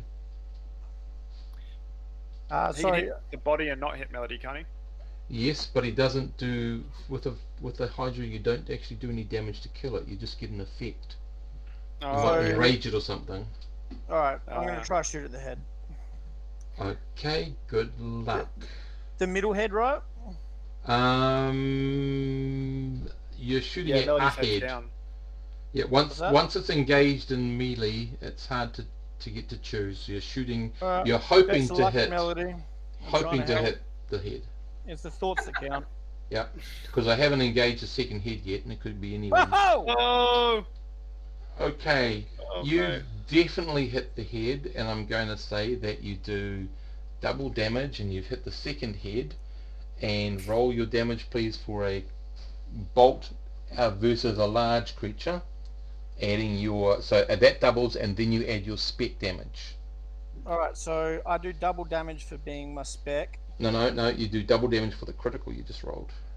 Oh no, my spec at this range also does double damage. Oh, double. Okay, sorry. No, I mean maximum damage. Sorry. What's the maximum damage of your bolt? I believe it's. Sorry, just give me 2 seconds. I'll just pull. I'm just loading everything. Sorry, it's not double damage for a critical. It's maximum damage. And this is that second magical coral I had loaded, Steve. Yep, that's all cool. Earlier. Yeah. 2 seconds. Sorry. That's okay. So a bolt does what against large creatures? Does anyone have the book open? I can have a look at it. I can find it somewhere. I've got sorry. What is it? Coral bolt 2 to 7 against large. Okay, so 1d6 plus 1. 1d6 plus 1 maxed out is 7, doubled 14. 7 Plus- is 14. Plus 2 damage for the quarrel. Is And then 16. plus 2 for the spec as well, so it's plus Is 4. 18. So Is this a heavier or light? Light. Like, Oh, okay. 1 to 4 then. Sorry. Okay. oh, 1 to 4. 4 okay, doubled 8 so plus 12. 8, 12 damage. 12. So let's just say somehow your bolt manages to carry through and rip out part of its brain as the bolt flies continuously on its path away into the swamp somewhere. Yep. And that head drops to the ground. Beautiful. One more head. One more head. I know. So that leaves one head to attack, and it's going to attack, unfortunately, the person who ran right at it, Rosetta. What about me sleep spell? Although it's hardly needed now. You're going to try. Boom. Sleep spell. Yeah. By the way, what is a segment? A segment is like 2 seconds. 6 10 seconds. segments in 1 turn. Yeah, so Okay. it's a segment is 6 seconds, 10 segments is 1 minute, 10 minutes is 1 turn. Alrighty. Yeah. Alrighty. So you cast a spell, blah blah blah blah blah. Nothing I don't expect happens. it to really do anything. Yeah. Just from a gaming perspective, what I can tell you is this: these creatures are technically an HD 5 creature. Your sleep spell only goes up to an HD 4 plus 4 creature. 4 plus 1. So it's Yeah, I 1 figured or I 4 plus just, 1. I didn't know the it's specifics, yeah. but I assumed she would have cast it anyway. Yeah, that's having okay. not It's a known good that. try. Yeah. It's an intelligent choice. Yeah. So it doesn't do anything, unfortunately. And That's the cool.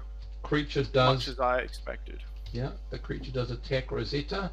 Your armor class Rosetta at a -2 is. Well, hang on, 7. don't we need to re-roll initiative now? Because that was the end of our turn. Yeah, because it went first. It went Yes, first this it went round. first. Yep. Okay, lucky you, Rosetta. Gee, he's got to keep an eye on that fella, eh? No. Yeah, tell me about it. Oh, that's easy. I can just drop a dozen of these on you. The 7-headed ones would be even more fun. Yeah. Because they are huge hit dice creatures. Okay, this time, Rosetta, you're the one rolling initiative. It's got a 2, so 1d6. Don't forget if you... So a 6. No one said anything about spell casting, so I'm assuming no spell casting. So we go missile fire or Yeah, no, I wand can't. fire. I'm actually going to draw my short sword and charge it in this round, so... Okay. Any wand fire going on, Fear? Yeah. I'll cast the magic missile wand. Yep. Or magic missile onto it? Okay, definitely hits Yep. it. Okay. Wait, do you have the magic missile spell? I thought you only had the wand for it and you had to aim. I've only got the one for it, and I do have to aim. You have to aim for that, Steve, you said. Yeah, that's okay. So you're casting that where you're using the wand, which happens in the arrow phase. So Yeah, it's a missile. shoot, basically. fire, roll to hit. If you hit, do the damage. One more head. No, unfortunately. 4 is not going to hit. Okay, Nope. we go to movement and then physical attacks. So, Lomax and Melody, you guys, I'm saying probably in all events, Melody would be getting there first. Yep. If she's going to go attack. I'm going to lunge and double stab. Okay. Oh, can I move and attack this round, or is that not possible? You can, as can Lomax. When's the movement? Movement is now. I'm going for it. Yeah. And only attacking the tip of the head works, or can I chop the neck off? That always goes Neck well. head. The neck Neck head. works. Yeah. Yep. So, Vaki, if you're going to move over, that's cool. So I'm just going to do it in this order because some of you are moving. It's going to be Rosetta and Folmic first, followed by Melody, followed by Lomax, followed by Vaki. Where you go? I'd like to, Steve. Yep. I'd like to launch myself onto its back and then hack at its neck from the top. Okay. That's all fine. So no, that's okay. So I'm going to say that Rosetta and Folmic go first because they're standing right next to it. Yeah. They haven't moved away, so where you go with your attacks? Yep, swing the mace at its face. Yep. Get a high I'll put number. myself back. The black at its neck, you know? That did not hit. Folmic? +1. Ooh. Nope, I got That did not hit. Okay, rightio. Lomax, you're jumping up and you're attacking it. I'm going to give you a penalty to attack with your axe. Both of them. Yep. I won't tell you what it is, but you can roll, and I'll see But if you hit. I've got 3 attacks this Yep. round, right? Yep. So And- prime shot first. I know which one's a penalty, so the second one gets the -2, plus the other penalty that I've got on my head. So away you go with your first attack. That's a miss. Second attack. Yep. Ah, fucking spacebar.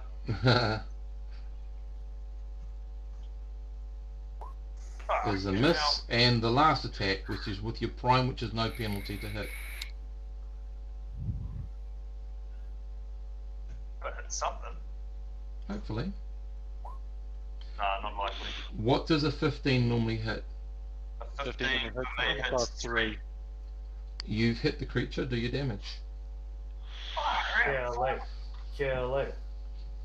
Right, damage. Where are we? Oh, this should be quite big for him, Lomax. Hand axe versus a large creature does 1d6. So it's 1, Isn't it? oh, is it 1d4 I thought. Plus 1d4. Oh, okay. 1d4 plus your strength Strength. and spec damage. Why is Lomax the swordsman using hand axes? It's just his name. Don't think Swordsman too much applies of to a different aspect of his Yeah, personality. Yeah. different sword. Right. So 7 points of damage. 7 points. Okay, so you've moved. Melody, your attack.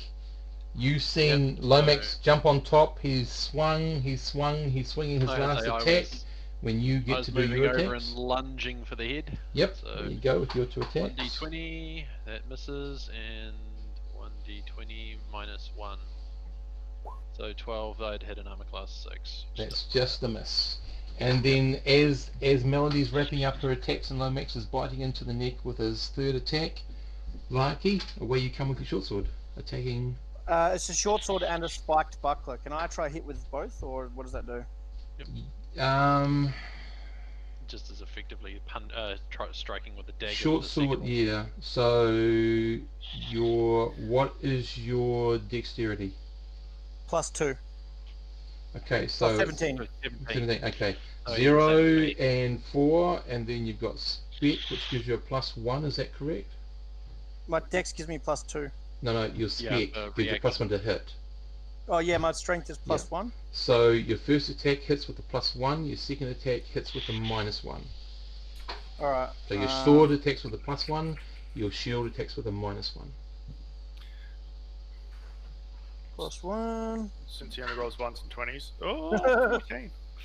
That hits an armor That's not a class. 1 or 20. 4. Okay, your dagger bites in, and it hits on +5, and your shield will hit it. So as Lomax is taking it off from the top of the head, you're taking it off from the side of the head. Do the damage. So my short sword versus large is 2 to 7, I think. Is that right? I think that's right. No, short swords usually 1d6, 1d6, I think. I actually thought I read it different, but I don't have the rulebook opening. I was about to say I didn't think that the short sword got bigger for anything. Easy. Sword enough, short, okay. 1 to 8. 1 to 8. 1 to 8. Whoa, it does even get better. bigger. Yep. It's one of the few so weapons this- that gets best. 1d8. Plus Well- strength bonus and spec bonus to damage. Plus it's a Are you? magic. Oh, sorry. Are you specting? Which are you specting? I'm expecting crossbow. But Okay, it's so a- no it's spec a- damage. It's a magic short sword though. So yep. +1, so it's 1d8 +1. +1 for strength, so. 1d8 yeah, plus sorry, 2. so you got a strength 16 or whatever it is. Dude, this shit's already dead. You know it's dead. Okay. And then the dagger is 1d4. While your buckler shield. Like a hit with it. Like buckler? You've still got it. Oh, you hit with that too, did he? Jesus. Yep. Yeah, he had with And I think a buckler shield against a large creature, I don't have that book, is only 1d3. 1d3. Yep. 1d3, alright. Bludgeon it / stab it. There we go. So it's been hacked to pieces. I'm going to say that that third neck comes completely off. Yeah. From the top and the bottom, completely off. The body and then slumps. it explodes. The body slumps. Now it starts ticking like a time bomb. Yeah. And I need Fulmic, and I'll roll for Bailey. A saving throw again, please, versus paralysis. Thank you, guys. Thank you. Saving throw, is it trampling or exploding? No, it's falling. Goodbye. Okay. Goodbye, friends. No, it's not that bad this time. Dig him out. I don't believe you. 6 points of damage. It's actually still not that bad. I'm at pretty much half HP, Right. and I heal every hour, so Yeah. And our young person, actually 14's not going to make it, is it? What's your saving throw versus paralysis, Fulmic? What's the number? 13. 13. Oh well, then he just makes it. That's cool then. Yeah, he's good. Okay. Yep. So he doesn't take any damage. Okay, so you guys take a deep breath, a collective breath. You've just finally defeated a very small Hydra. Vaki is feeling Somebody get the particularly Hydra pleased off with of me. himself after taking out 2 heads. Lucky help. Yep. Can we eat it? Melody's gonna crack a tooth out from one of the heads. Mm-hmm. I was gonna. Big fangy teeth. How big's a head? Do you think I could craft a helmet from the skull? Easily, it'd be oversized. No. Yeah. That's a shame. Yeah. So Fear, Hydras, Hydra skin. Hydra skin is known to be used in enchanted armor. The heart of a Hydra, the blood of a Hydra, if it can be harvested correctly, can be used in other enchantments and magical items. I see. I hope we harvest what we can from this beastie. Stroll up. Please help. Yep. Fulmic, by the way, guys, Fulmic is lying under half of it somewhere, and he's saying, "Could someone please help me? I'm stuck just under kind this of creature." chilling. Yeah, I'll drag him out. Thank you. Right. Do you do a I have to combat make cast? them all shave my boots? Do you do a? Have you got a heal spell for today, Rosetta? Yeah, I've got 2 cure lights. Okay, I so don't get fancy things. This okay, so comic looks the most munted. Don't worry. Don't worry. that would be about Riley. Yeah. Don't worry about Riley. me. I heal. I heal every Our hour. guide Bailey, isn't Okay. it? No, there isn't, I my felt- Max. If our guide is injured, I'll heal Oh him. no! I'm sorry. I will not have anyone peddling, penis powders made of Wyvern, Hydra, or anything else ever again. Dear God. Right. Okay, so Ever 8 again. points back. What's involved in getting some of the hide for this? Like, how, and then I guess you got to pay to have armor made. Yeah. It's an involved process. And does your character have any understanding about what they've got to do? Like, do you have a background skill that is tanning? My background is as a trader. Okay. I have a question. Yep. Does my background carry over from the previous one? No, we all got new backgrounds. Oh, I didn't get a background. Alright, Well, just then, like me, yours was probably Hydra no. harvester. Yeah. Yeah. Yours was probably like mine, and no useful no useful background. Yeah. information In where- this version, you could roll away that didn't give you anything useful, mate. Mm. No, I don't think I rolled for background at all. I rolled for. No, I rolled for everyone's. Oh, okay. Yeah. Yeah. So if you haven't got one, it means you don't have one. Yeah, I was about to say, me, I have nothing. I didn't get any friggin' like magic items. I didn't get any occupation. I just got some decent extras on my stats. So I got a not magic dagger. So what you can do is you can try to cut some of the hide from the largest part of the body and roll it up and hope for the best. You're still gonna have to get it to somewhere to get it cured properly and all the other bits that have to happen. But it's just something for your nose. Bailey? Sorry? Does Bailey know anything about this? How messed up is Bailey? Would he know anything about it? He's better now that Rosetta has healed him. How long before it explodes? It would have exploded by now if it had been a pyro hydra. I assume Bailey would have yelled something if he'd noticed it was a fire hydra, flame hydra. Yeah. No. He would have noticed. Well, I asked Bailey if he knows anything about harvesting stuff off this creature, and would I know about the pieces that are useful, like you mentioned before, Steve? You have an idea of what you're looking for, yes. Well, I mentioned to people a rough idea of what would be useful, and ask Bailey if he knows anything about skinning this giant. He could probably skin it for you, but why the hell you'd want it skinned, he doesn't know, but he can do it. Need to know basis. But well, I guess the group would probably happily pay him to skin it. Yeah. He If wouldn't the group's eat it. willing to pay him to skin it, we'll pay him to skin it, I suppose. If Fia thinks it's worthy of being skinned, then. I was like, I'm just gonna take 2 of the biggest fangs off whichever head had the biggest fangs, and then that'll be me. Okay. My trophies. Okay, so well. I'm gonna take its eye. Okay.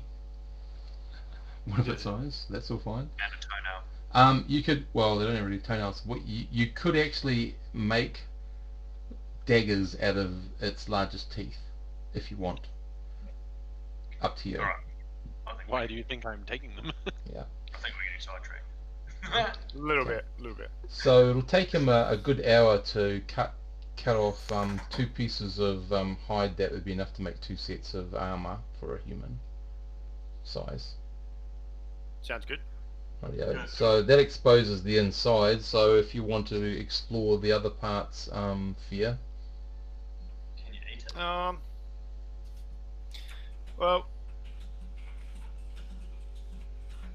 she's not particularly inclined to. She wouldn't mind getting at the heart if that's going to be valuable, but does she have something to contain it in? She's already covered in swamp water. I suppose she'll give it a crack. Yeah. Maybe collect. I don't have any vials on me. I'll grab a bit of the blood, but no, just see if I can get at the heart, I suppose.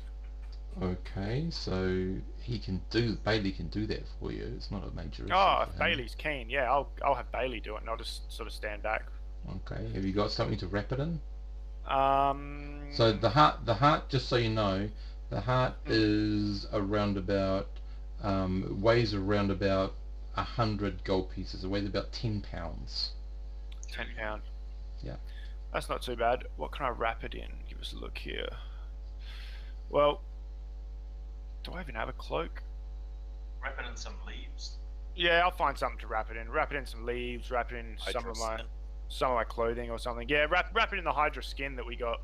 Okay. Yeah. Yep. Cool. Steve, if that's us for tonight, I'm going to take off. That's pretty much where we're going to leave for tonight, and we'll carry on next week, guys. Sweet as. So I'll just yep, I'll email you the XP and all that once I've worked it all out. Okay, awesome. How much it is. I'll catch you guys next week. See you next week, matey. So did he skin it already? Sorry, say that again. Did Bailey already skin it? He's already skinned it. Yeah, well, he's taken off some hide for some 2 human-sized pieces of armor. 1 HP, baby. 1 what? Sorry. 1 HP. Because he said it was going to take him an hour to do so. Yeah. Yeah, 1 HP back. Special ability. Godly constitution. Yeah. No, we actually worked it out. Sorry, it's the next number up where you get regeneration. Fuck off. Sorry, you don't get it. Stop lying to me. I know you. Come on. No, you don't get it. You don't get it until you hit a 20. No. Yep. Sorry. The harsh realization. No. Yeah, sorry. Why do you do this to me? I didn't. I didn't actually mention that. I went to check it out. Why would you guys do this to me? I thought. Yeah, we were talk to the cool. guys who mentioned it to you. Yeah, that's I cruel. have Come on, 19 Constitution is a lot. It is a pretty good number. 1 HP an hour is a lot though too. Not a lot. Maybe you should have put it in Dex and not been hit in the first place. I can get hit. I can get hit and be fine. I've got HP for days, but I was under the impression that I had Yeah, but you extra don't. Superman healing power. Unfortunately, you don't. When does that kick in? At 20? Yep. Oh, Okay, God. so 7 of you did this. So after all of that effort, you all get 43 XP each. Oh, It was only a little Hydra. If you want a big Hydra, I can give you one. Does Vaki get extra for killing all the heads? No, no, just the glory of it. Alright, glory will do. Yeah, 43 XP each for Hydra. I can see it. What were we on at level 3? Does anyone remember? You have to look up We were what 950. what your XP is. Everyone's got a slightly different XP in first edition. How much did you give us, Steve? 43. 43 you got from the Hydra. Yep. Is that the first XP we've been awarded from this new game session, like this new Barracam? Yep. Apart from role playing stuff, which I give at the end of the adventure. Okay. Yeah. Yep. Yep. So we also haven't done and perhaps we'll do it next time. We'll make sure everyone's here for it next time.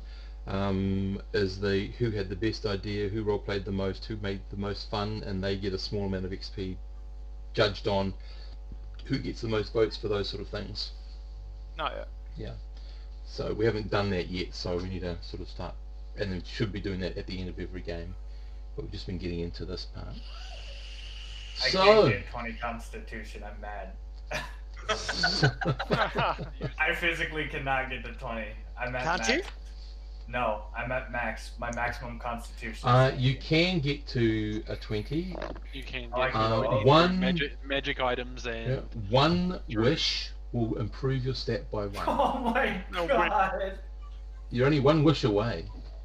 Always only one. The manual of exercise or something it's called. I think that improves your bit of econ. exercise, and I do believe, despite it stupid name for he who would be wearing it, but a girdle of dwarven kind also gives you a +1 to Constitution. It does also give you -2 more to Charisma. I love you guys so much. A I manual. wish. There you go. A manual of bodily health. Yeah. If you do it, you gain a point of constitution after you do the prescribed regime for a certain amount of time. Okay. So you've got several different ways to achieve your 20.